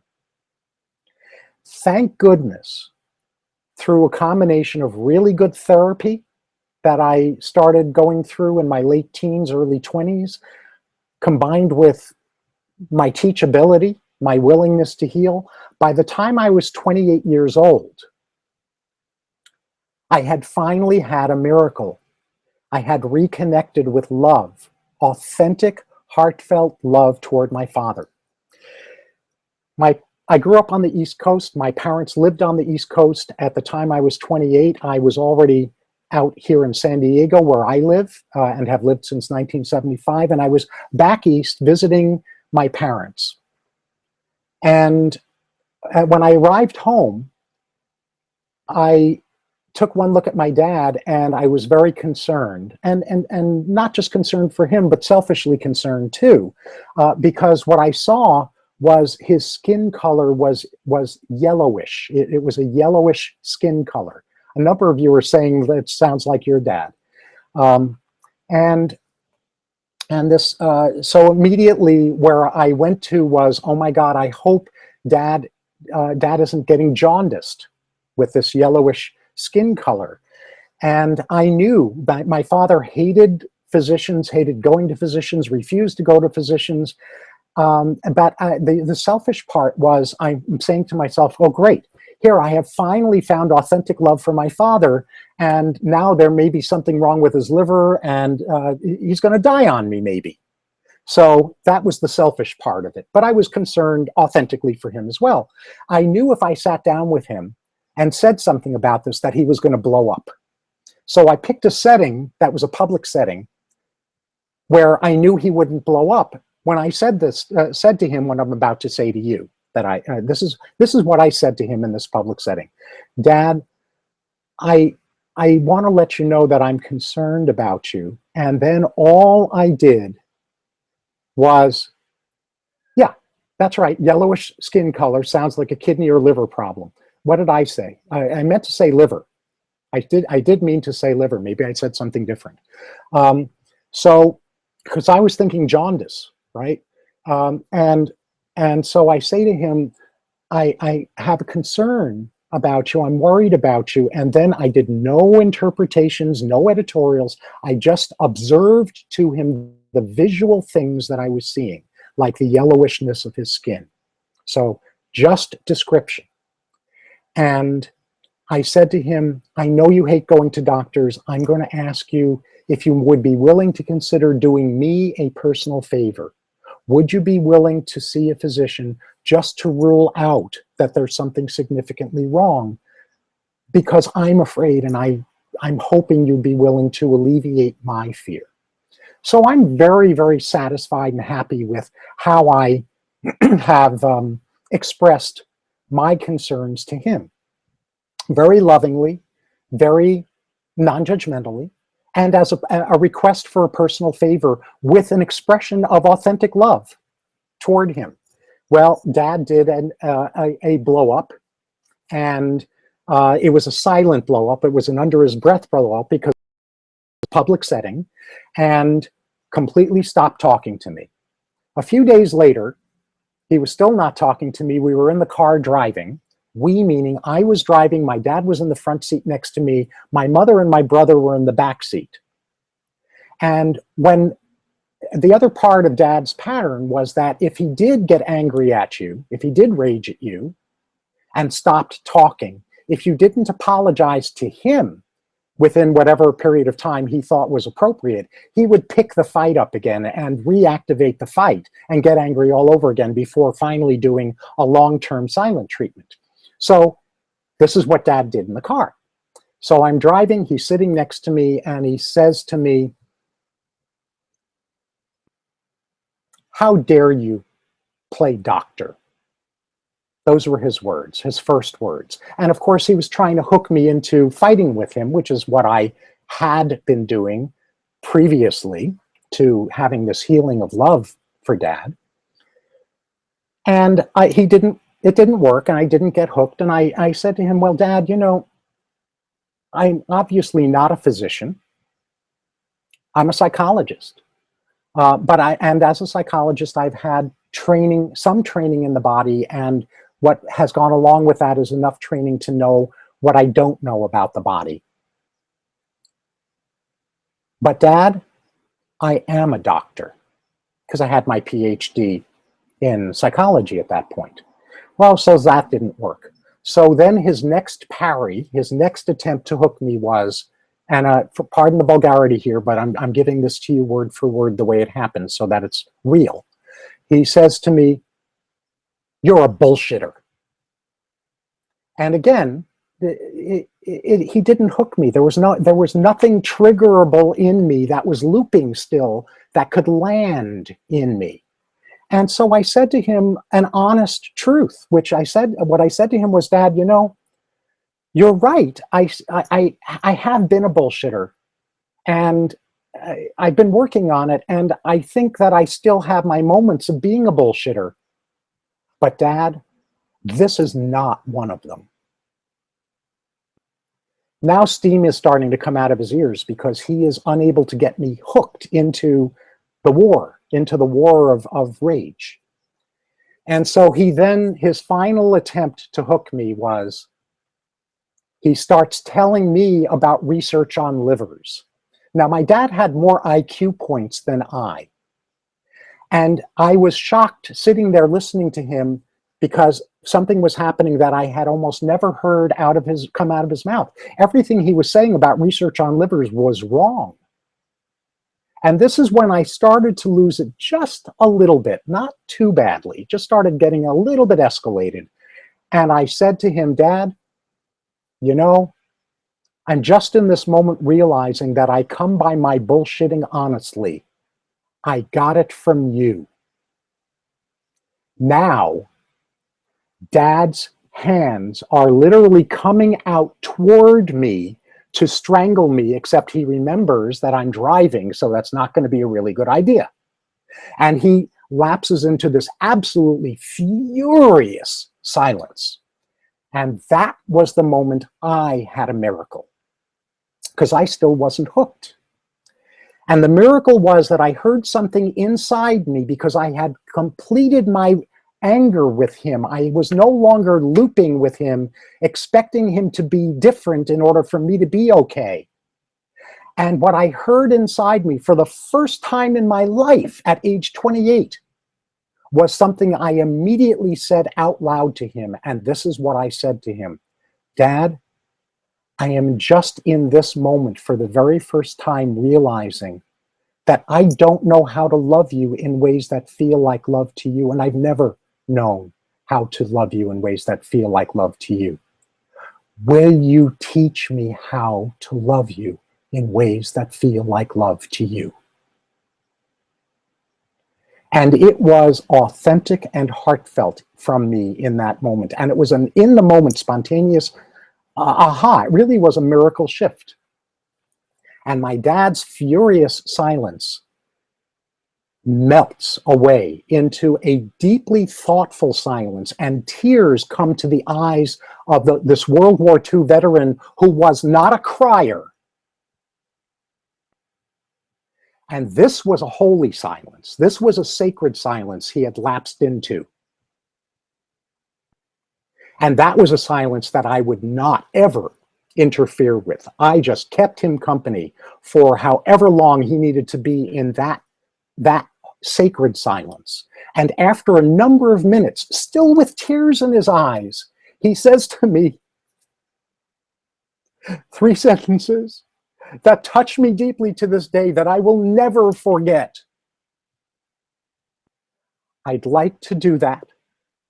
I don't know how, but I'm willing to try. And in that moment, there was a healing. Not only the healing I came into that interaction having experienced in myself, but a healing between us and a healing that extended beyond us, because this event occurred 6 years before Dad died. Dad died in 1988. This incident occurred in 1982. And that incident was the very last time that Dad ever raged for the rest of his life. Now that is an unexpected bonus. That is I'm so sorry, Frankie, that your system froze, but you should be able to get the re-listen on the video. Yes, I just allowed him to express himself, but I didn't let him engage my energy in entangling a fight. Absolutely. I never count on these unexpected bonuses. I healed first. I completed my looping anger toward my father, and in this particular miraculous situation, my healing was a healing he was able to take on board. And even though the chronic pain he suffered from that kept getting worse and worse and worse until the day he died at the age of 69, even though that chronic pain kept getting worse and worse, for the first time in the final 6 years of his life, that chronic pain never resulted in a rage attack again. Irritation? Sure. It was physiological. Did he heal his childhood abuse from his father? No. But he never raged toward my mother, my brother, or me again. That's the power of repairing looping. So I'm going to load next poll. And the poll is, how often do people say I'm sorry with an accompanying repair and a new plan, which is why I told you the story, because this is really a story about my apologizing to him for a boundary that I didn't even know I had, a boundary around what yes would be, around not knowing how to love him in ways that felt like love to him, and invited him into a plan with me, a new plan around him teaching me how to do that with him. And by the way, he did, for the rest of his life, try to teach me how to do that. And when he would start to escalate a little bit, I would say to him, Dad, wait a minute, just hold on a second. We're starting to go haywire here. I must not be loving you right. Help me know how to love you right now. And he would immediately do escalation U-turns, de-escalation U-turns. So that said, let me start this poll. How often do people say I'm sorry with an accompanying repair and a new plan? Rarely done, sometimes done, but not particularly well, or most of the time and done masterfully. So go ahead and fill out that slide. What I want to do with our remaining time is I want to go over your next step, and then I've been able to answer, I think, most of your questions that you've done spontaneously. I'm probably going to stay on after I wrap up the presentation and answer the questions that were asked when people registered for the webinar. So you're welcome to stay on after I finish my wrap up if you want to listen to those questions and answers. And if you don't have time to do that right now, you'll get a link to the recording afterwards, so you can go ahead and listen afterwards. Again, I want to do this reminder that I did at the beginning. This webinar is strictly educational. And by attending it, you did agree that how you understand and utilize what you've learned is solely in your hands. What we've covered here is this diagram in very brief overview: boundaries, escalation, flooding, anger purgatory, completing anger purgatory, looping anger, repair, and a new plan. And what full spectrum anger effectiveness is your ability to recognize and embody healthy, empowered anger, which is boundaries, true, authentic boundaries, not what usually gets called boundaries, and to recognize and take responsibility when you're in distorted, disempowered, harmful anger, escalation, flooding, or anger purgatory, the looping anger, and bring yourself back to authentic, empowered anger with attendant repair and new plan as necessary. The reason each of these 4 shades of anger requires different effectiveness skills is that boundaries prevent the other 3 forms of anger from needing to appear. So it's not about anger management. It's a whole different skill set, boundaries intelligence. Escalation calls for de-escalation U-turns back to boundaries. Flooding makes escalation U-turns temporarily impossible and requires a timeout, a temporary timeout instead. And looping requires completing old unresolved anger, like what I described in my example with Dad, that keeps being involuntarily reactivated in the present so that you stop being triggerable in the first place. So the 4 shades of anger: boundaries, self-disclosure without justifying. Boundaries effectiveness upgrades are important. Escalation, agitated, negative perspective, negative editorials, inner critic infected. Escalation U-turn effectiveness upgrades are called for. With flooding, being blinded by reptilian limbic brain takeover, timeout effectiveness upgrades are called for. And with stuck looping recycling anger, anger purgatory, anger completion and anger repair effectiveness upgrades are called for. So how often do people say I'm sorry with an accompanying repair and new plan? 15% of you say that's rarely done. 85% of you say, well, it's done sometimes, but not done particularly well. And 0% of you said, most of the time it's done and done masterfully. So I'm going to end that poll. And I'm going to reopen the final poll. I'm going to load it up now, which is: how valuable would it be to have full spectrum anger effectiveness? Not particularly useful, somewhat useful, or highly useful. And the reason I'm asking this question is because I'm very well aware that for some of you, this overview is all you needed.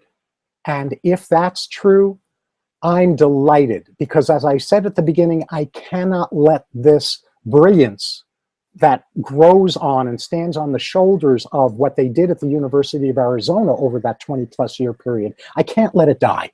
I want this out and available to the public.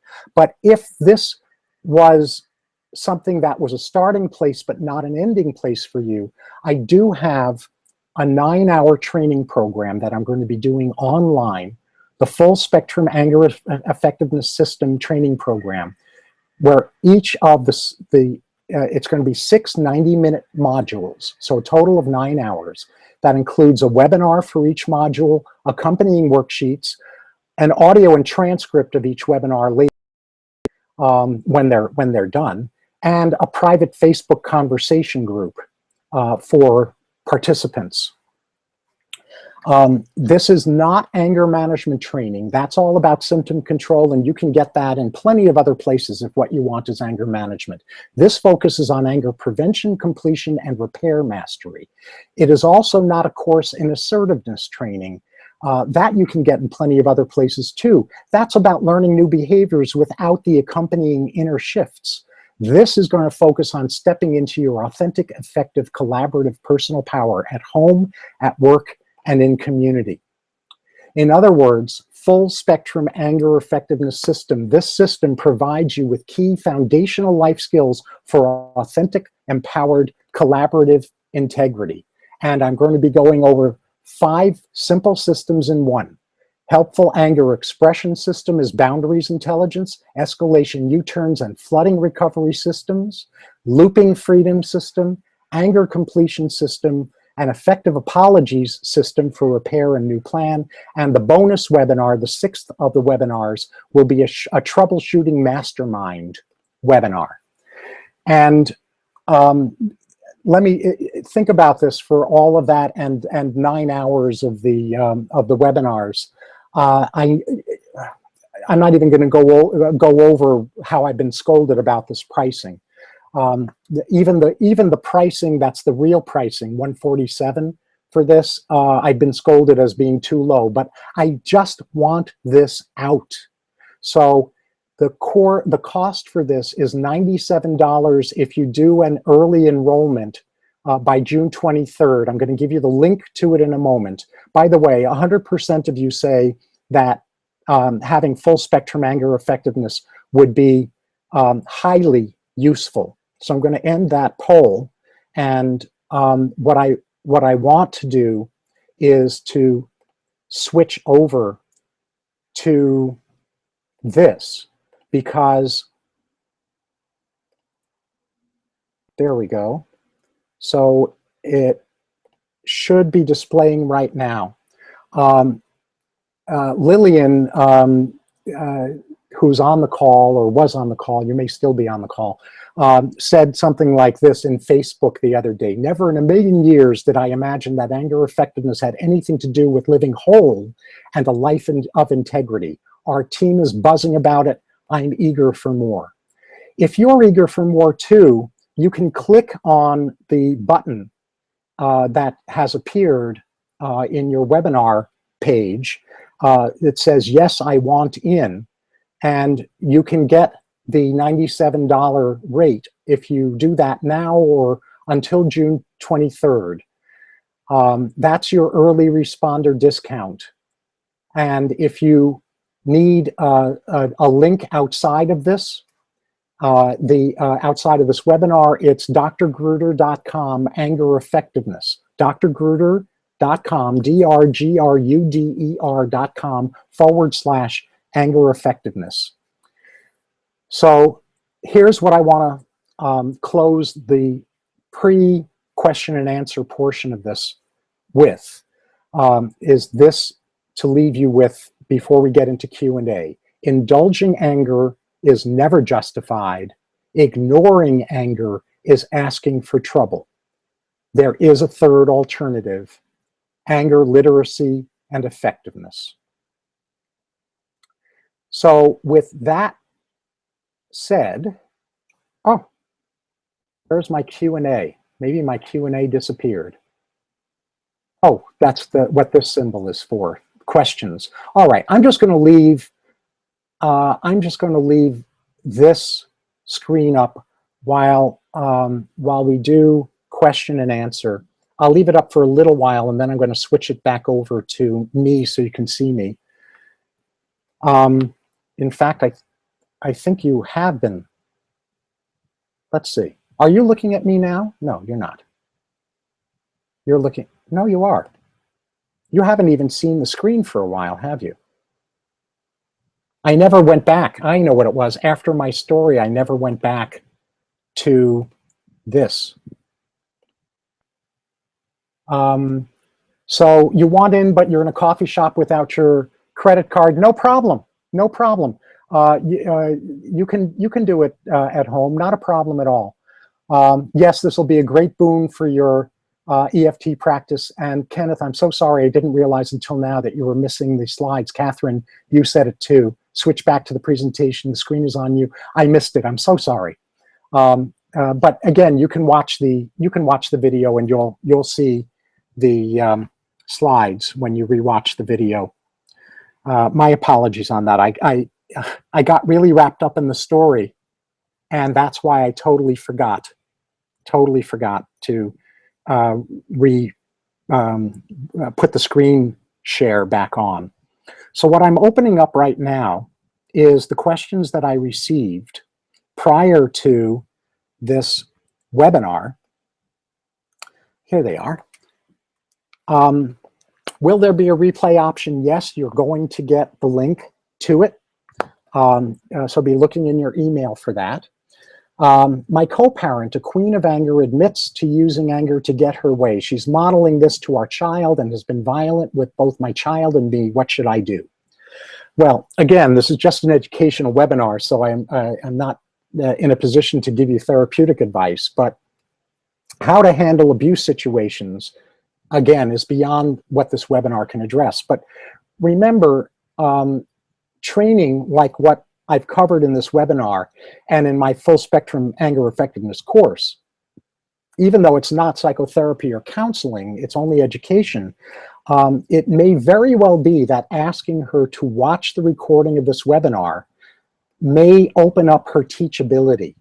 And that if she does open up her teachability after viewing the recording of this webinar, then you and she might benefit from enrolling in the full spectrum anger effectiveness course. If she's unwilling to do that or is unable to change her ways on her own, with or without this course, then it would be, the next step really is to seek counseling, in my opinion.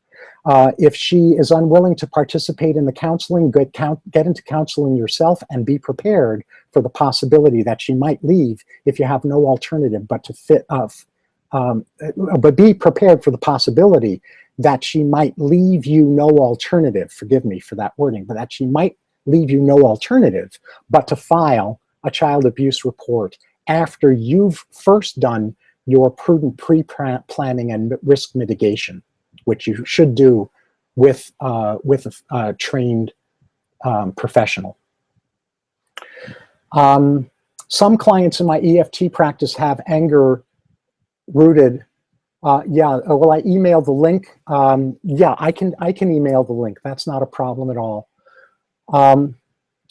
Before I get into the next question that was pre-sent to me, what boundaries did you discover that your father had? My father's boundaries were that he just wanted to be loved and accepted as he was, even though he did self-destructive things, like was a chain smoker his whole life, even though he died from advanced COPD, chronic obstructive pulmonary disease. It didn't feel like love to him to be called on the carpet for being self-destructive. And the reason I learned that that didn't feel like love to him was that his cigarette smoking was part of what he did to manage his pain. It was a soothing device for him, and he was willing to live fewer years in order to control the chronic pain he had from a very devastating physiological condition, a genetic one called ankylosing spondylitis, which is a progressive, deteriorating rheumatoid arthritis of the spinal cord that leads to spinal fusion, a limited range of motion, and chronic pain. That's so those are some of the boundaries I discovered that my dad had. And once I was free of looping anger toward him, I was able to love him in ways that felt like love to him, which meant that it was up to me to make peace with him probably dying younger than I would have wanted him to, which he did at age 69. But that was his choice. That wasn't my choice to make for him. Good. So some clients in my EFT practice, emotional freedom techniques and energy psychology method, it's the most well-known of the energy psychology or tapping techniques, have anger rooted in early childhood traumas, and sometimes so early that they can't remember specifics. How can I handle this? Well, what I recommend when I'm actually mentoring therapists is I recommend that the therapist help clients in this situation identify the earliest person or people they wanted something from that they're still carrying a grievance over not having gotten, or one since childhood, since earlier times, who they carry an even bigger grievance toward, an even larger grievance toward, because the themes with those people that they can remember having those grievances toward are often the doorway into the pre-memory incidents. So I don't even worry about initially going all the way back to the earliest one, or the one that seems to be hidden, that they don't remember. The other thing is educate them about the dynamics of looping anger, of anger purgatory, like I described in this webinar, and help them choose to get free of being a prisoner to that. That's the general answer.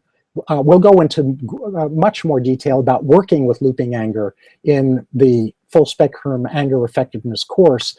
And I'm not harping on that to try to manipulate you into enrolling in that course if it's not a right fit for you.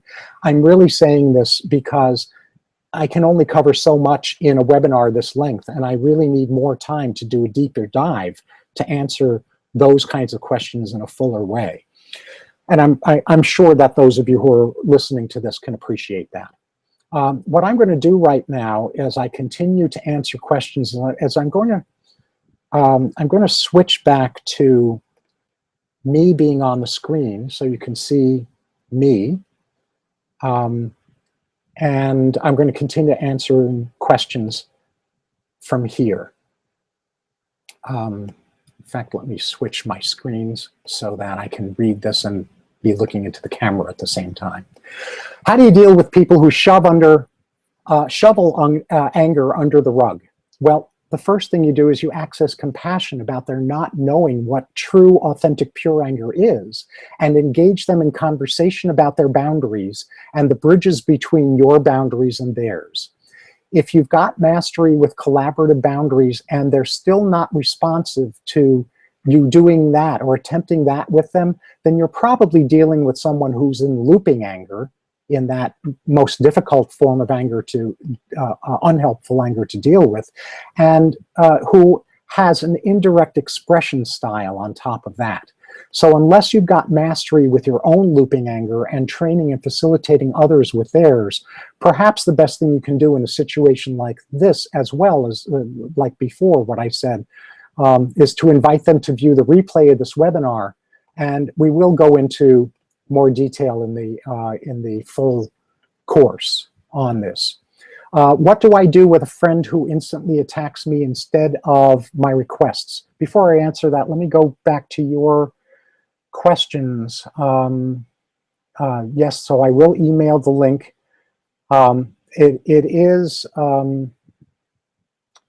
Yeah, I will email you the link. I'm an NLP and timeline therapy coach. This will not help me a lot, thank you. Yeah, it's not going to be a substitute for NLP.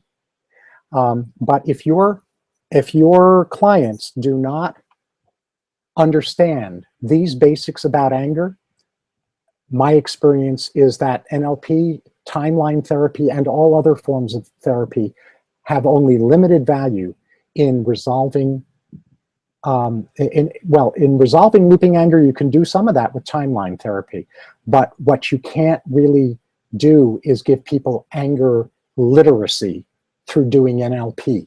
Anger literacy is a life skill. It's a skill set, and skill sets are not psychotherapy, no matter what therapeutic method we're talking about. David, will the last 3 slides from today's webinar be included in the replay? Absolutely they will. Absolutely they will. But yes, I'll try to remember before I wrap up Q&A to re-show. Oh, yeah, you know what? That's a good point. No, here's what I'm going to do, because they won't be showing in the replay. I'm going to re-show those slides after I finish up with question and answer right now. So that's a really good, I'm really glad you brought that up.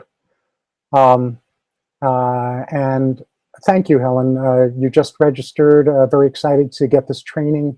Will I be offering certification so that you go out and share the information with the public? I am going to be offering a certification program. We should talk about that offline though, because there's more that I would need to train people in than I can do in 9 hours of training. There's just more that I would have to do in order to be able to provide certification, but that can be done.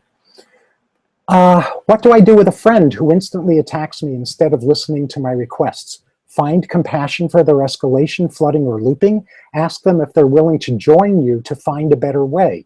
If they are, watch the replay of this webinar with them and ask them if they're willing to join with you based on what they learn in this webinar in creating a new plan together for handling these kinds of conversations together in a better way. And of course, we'll go into detail about handling escalation, flooding, and looping anger in the full course. And you'll also learn a format for doing damage repair and making new plans for handling future similar situations. Anger about personal injustice, betrayal by authority, that's of course about looping, and you already heard about the dynamics of looping, and of course we'll go into greater detail about that in the course as well. Anger and parenting. How to deal, here's a book that I would recommend if you're dealing with anger and parenting. I hope it's still available. It came out decades ago. It's an absolute classic for dealing with these kinds of issues with teenagers. It's called How to Deal with Your Acting Up Teenager. And the authors are Bayard and Bayard, B-A-Y-A-R-D and B-A-Y-A-R-D. Let's see, I think I lost my place. Bayard and Bayard, parenting. There we are. Right. And of course, we'll go into how to develop healthy boundaries as well in the course. Living with an angry person who expresses it hurtfully and doesn't apologize easily, they don't realize that this is triggered by past unresolved relationships more than by what's occurring in the present moment. Of course not. What percentage of the population does? So have them listen to the webinar. And of course, we'll go into more detail about handling looping anger in the course. How do you reverse anger feelings? Well, we've covered that during this webinar about how to do this with each of the unhelpful forms of anger, as well as covering the importance of upgrading your boundaries intelligence. And of course, we'll go into greater detail in the course. How do you diffuse others when they're angry? If they're escalating, ask them what they're not, I'm sorry, let me say that the correct way. If they're escalating, ask them what they're most willing, most wanting to have come from the discussion. Ask them what they are most wanting to have come from this discussion, because that usually will shift people into teachability. Then ask them what they're wanting from that, and just keep going down that rabbit hole until you get to bedrock about what they're really wanting underneath their posturing and positioning and ultimatuming and escalating and judgment and all of that. This is part of boundaries intelligence and escalation intelligence. And if they're not responsive to you doing that, they might simply need to be kept company for a little while as they bleed off some excess energy through unhurtful venting before they are open to being invited to discover their authentic boundaries. If they're flooded, it's of course time for a timeout. It's timeout time to be followed by a boundaries exploration. And if they're looping, you might only be able to be a compassionate, non-judgmental ear until you become proficient enough in dealing with looping anger so that you can assist them in getting free of that if they're open to that. How do you identify your triggers? Well, you can discover your triggers by watching what activates escalation in you, by noticing your critics' editorials when you're escalating, and by noticing what flips you over into fight, flight, freeze, or faint responses in flooding anger. How do you identify the core wound or issue behind the trigger? By recognizing the theme you're looping around. What theme is it that you're doing the looping around? And asking yourself, like the theme I was looping around with Dad was, if only he wouldn't rage, then we could have a happy family. Well, not likely to happen, although this was a miracle story, so this broke the mold, and it did happen in this situation. But again, I have to reemphasize, that would never have even been an option for happening until I first got fully free of my looping anger with my dad. So how do you identify the core wound or issue behind a trigger? By recognizing the theme you're looping around and asking yourself who you first recall this theme surfacing with, and or who this theme was the most dramatic with, if it wasn't the first person or the first person you can recall. And of course, we'll go into much more detail about that during the course too. How do you respond without defensiveness when someone blames you or accuses you of inappropriate behavior? By remembering what you learned today. By remembering that they don't have anger literacy, they don't have anger intelligence. They don't know boundaries from looping, from escalating, from flooding. They don't know any of this stuff. So by building the muscles that no one taught you before now around recognizing that when someone is doing this, they're by definition escalating, flooded, or looping. And by remembering that if you're hooked, it's because there's a grain of truth in what they're saying that's hooking you into believing that the entire package of what they're saying must be true. We only get hooked when there's a grain of truth in what someone's saying to us. But then we end up buying the entire package, hook, line, and sinker, and that sends us off to the races, either internally in terms of shame or externally in terms of attack. That's about your own inner critic perpetrating what I call inner child abuse on you.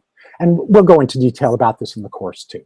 How do you remain compassionate toward yourself and others while healing the wounds that activate anger? Before I answer that, what's a good time to contact you offline? Just email me, and Dr. David at thenewiq.com, DRDAVID at THENEW, the letter I, the letter Q.com, and we'll set something up. Perhaps you could just enclose the Anchor Mountain slide with a replay as a PDF. Well, that's a great suggestion, Catherine. I think I may do that. Right, okay. So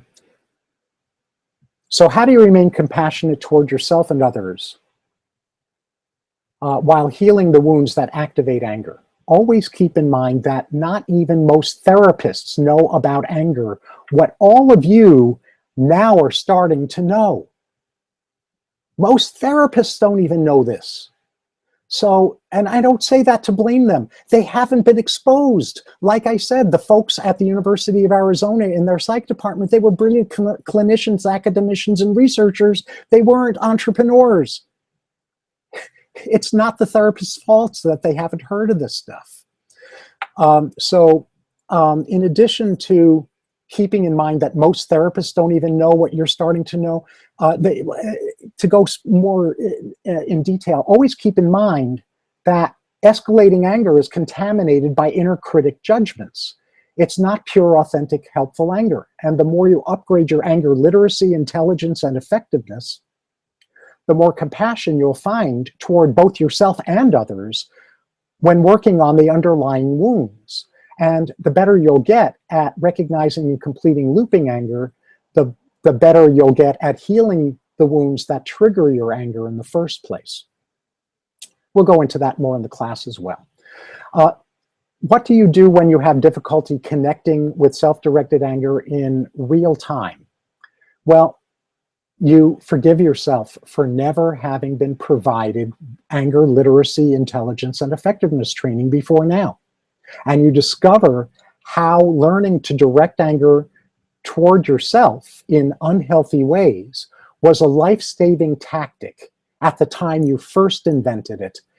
And thank that earlier you for having been such an intuitive genius in figuring out this survival tactic.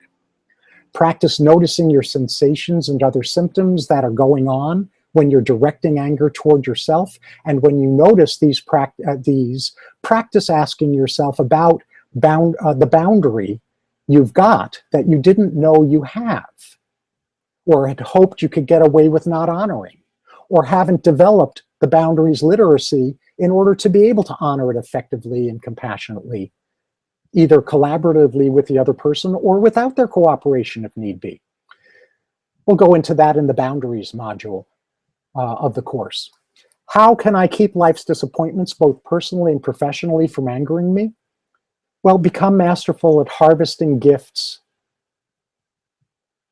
There's no such thing as an unacceptable life experience that doesn't have an undesired gift for you in its hands.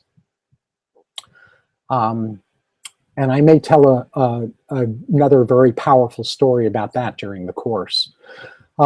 Practice forgiving yourself for roads not taken. Get the upper hand on your inner critic. And most of all, get good at recognizing that when you're angry, it's because you have a boundary you didn't know you have. or hoped you could get away with, or haven't developed the boundaries literacy to honor it effectively or compassionately, either collaboratively or with the other person or without their cooperation if need be. In other words, same as the prior question.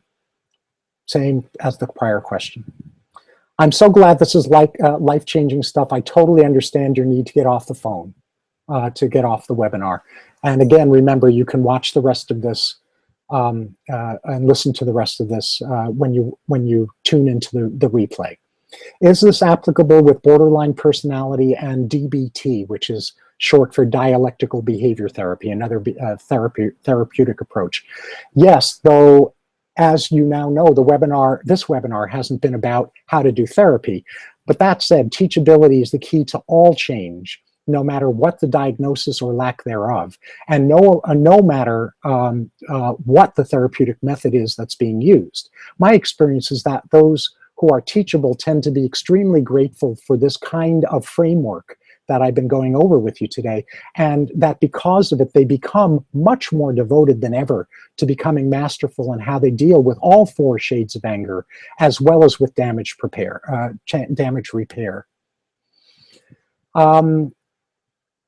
Why am I afraid of anger? Well, I think that's pretty clear now that you've been through this webinar. Now, of course, I have no way of knowing why the person who was asking that question is afraid of anger in particular. But I learned very young, prior to starting in school, in fact, personally, to be very afraid of my own anger. Again, either in 1st or 2nd grade, I think it was before school, when I scared myself because I gave a kid who was bullying me a gusher of a bloody nose. And I made a vow to myself that I was never going to let that happen again. I've generally found that people tend to be afraid of their anger, like I became, because they don't have the benefit of the sorts of anger intelligence, literacy, and effectiveness that I've really tried to illuminate during this webinar. How can I learn the difference between helpful and harmful anger? Well, that's what this webinar has really been about, of course.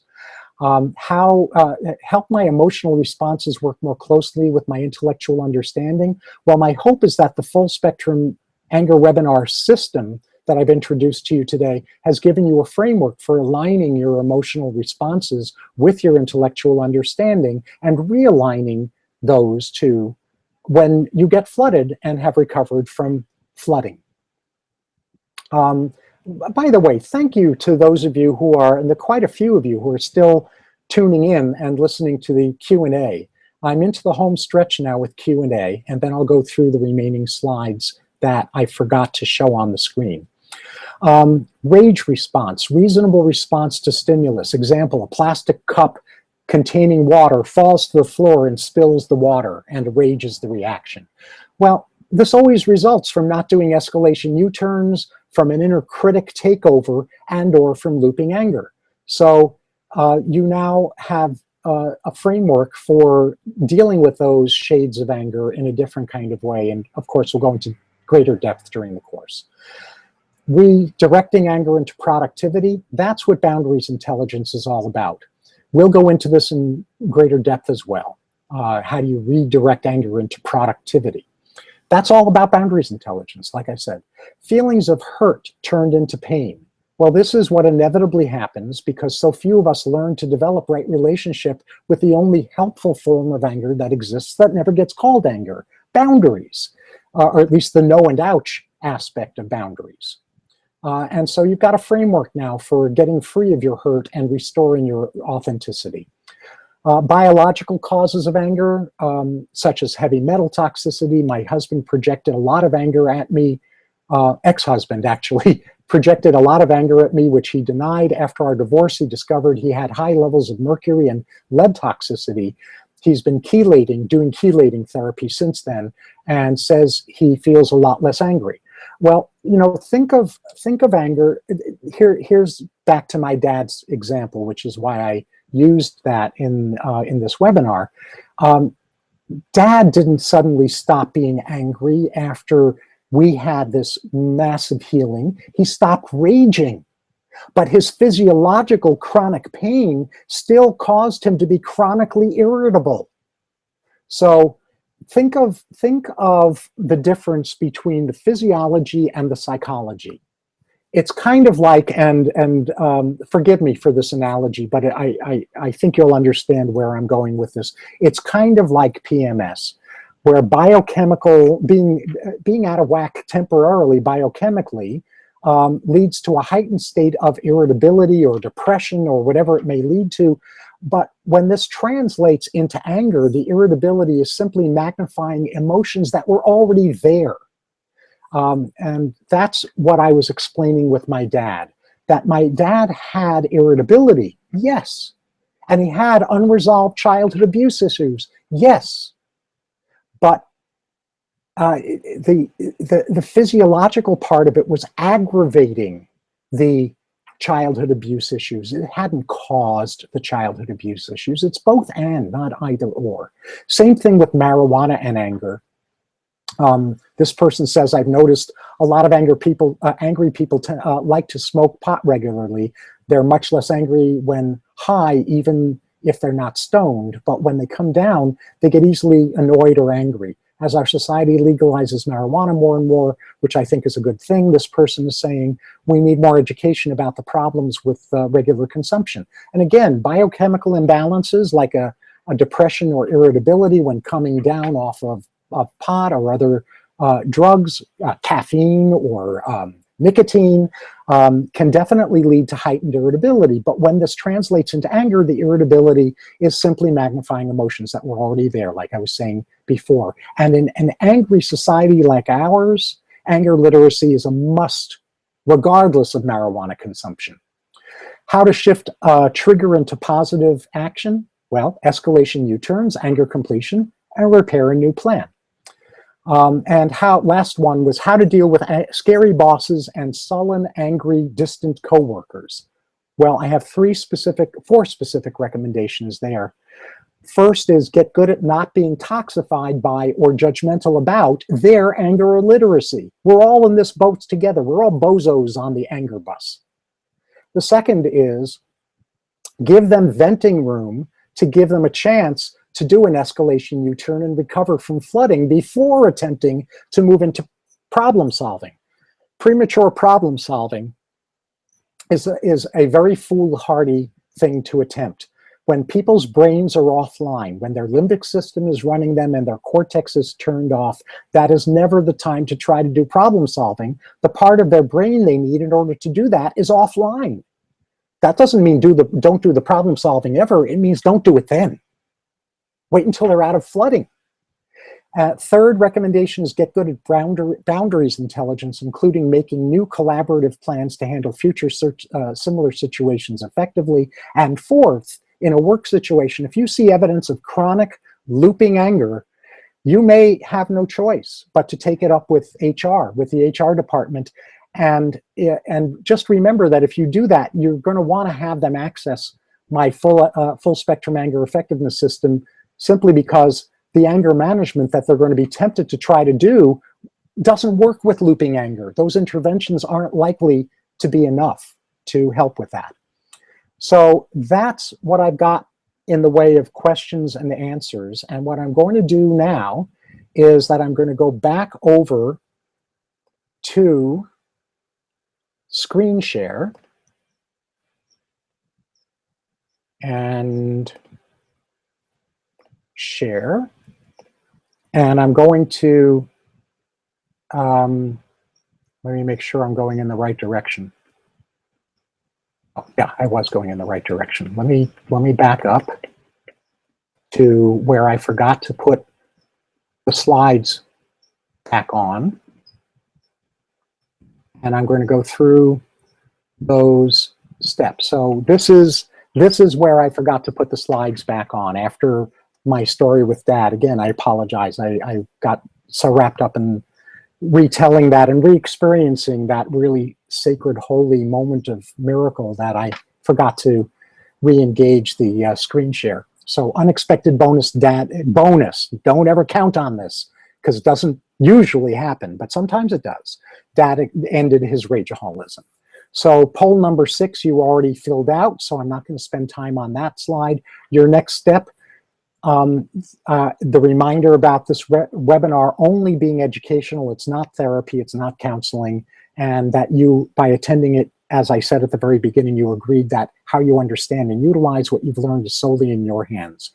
This was the anger mountain slide that I showed earlier on in this webinar, and so I'm just renewing it here to show you that we went through all of these briefly: boundaries, escalation, flooding, anger purgatory or looping anger, completion, repair, and a new plan.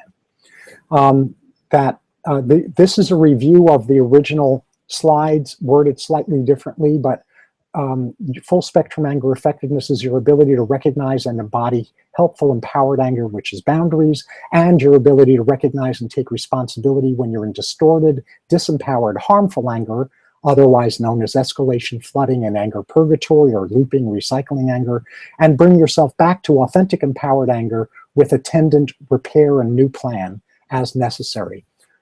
The reason each shade of anger requires different effectiveness skills is because boundaries intelligence is its own skill. It's all about anger prevention, not anger management.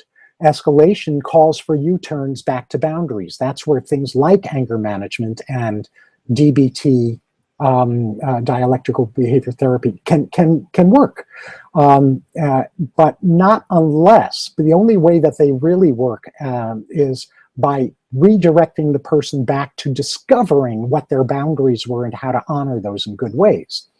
Flooding makes escalation U-turns temporarily impossible because the thinking part of the brain is flooded with stress chemicals and has been turned off temporarily, so it requires a timeout instead. And I'm going to talk about timeout contracts during the course. And looping requires completing old unresolved anger that keeps being involuntarily reactivated in the present, so you stop being triggerable. So the 4 shades of anger effectiveness: boundaries is self-disclosure without justifying, and that calls for boundaries, intelligence, and effectiveness upgrades. Escalation is about escalation U-turn effectiveness upgrades. Flooding is about timeout effectiveness upgrades, and stuck recycling. Looping anger is about anger completion and repair effectiveness upgrades. We did this poll as well. Those were really the only slides that you missed. These slides are just simply about the course itself, the modules, the worksheets, the private Facebook conversation group, that it's not anger management training. It's on anger prevention, completion, and repair mastery. It's not assertiveness training. It focuses on stepping into your authentic, effective, collaborative personal power at home, at work, and in community.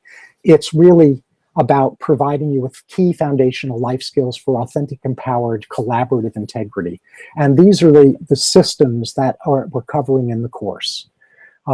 Helpful anger expression system, which is boundaries intelligence, escalation, U-turns, and flooding recovery systems will be in the second webinar in the 6 webinar series. The third one is looping freedom system, so getting freedom from looping anger. The 4th is anger completion, so that once you're free of looping, you can actually learn how to complete old unresolved anger. The 5th is effective apologies system, repair and a new plan. And the bonus 6th webinar is troubleshooting mastermind. It's a mastermind webinar and troubleshooting various situations that you're going to have questions about over the course of the 6 webinar class. All of the webinars, by the way, in the class will be recorded as well and will be available to listen to, and you'll be able to ask questions if you're only listening to the recording rather than tuning into it live. So this was just a quote from Lillian Walker. Never in a million years did I imagine that anger effectiveness had anything to do with living whole and a life of integrity. Our team is buzzing about it. I'm eager for more. So the 9 hours, an hour and a half for each of the 6 modules is $97, including the extras, the worksheets and the private Facebook conversation group, and when I have them available, the audios and the transcripts.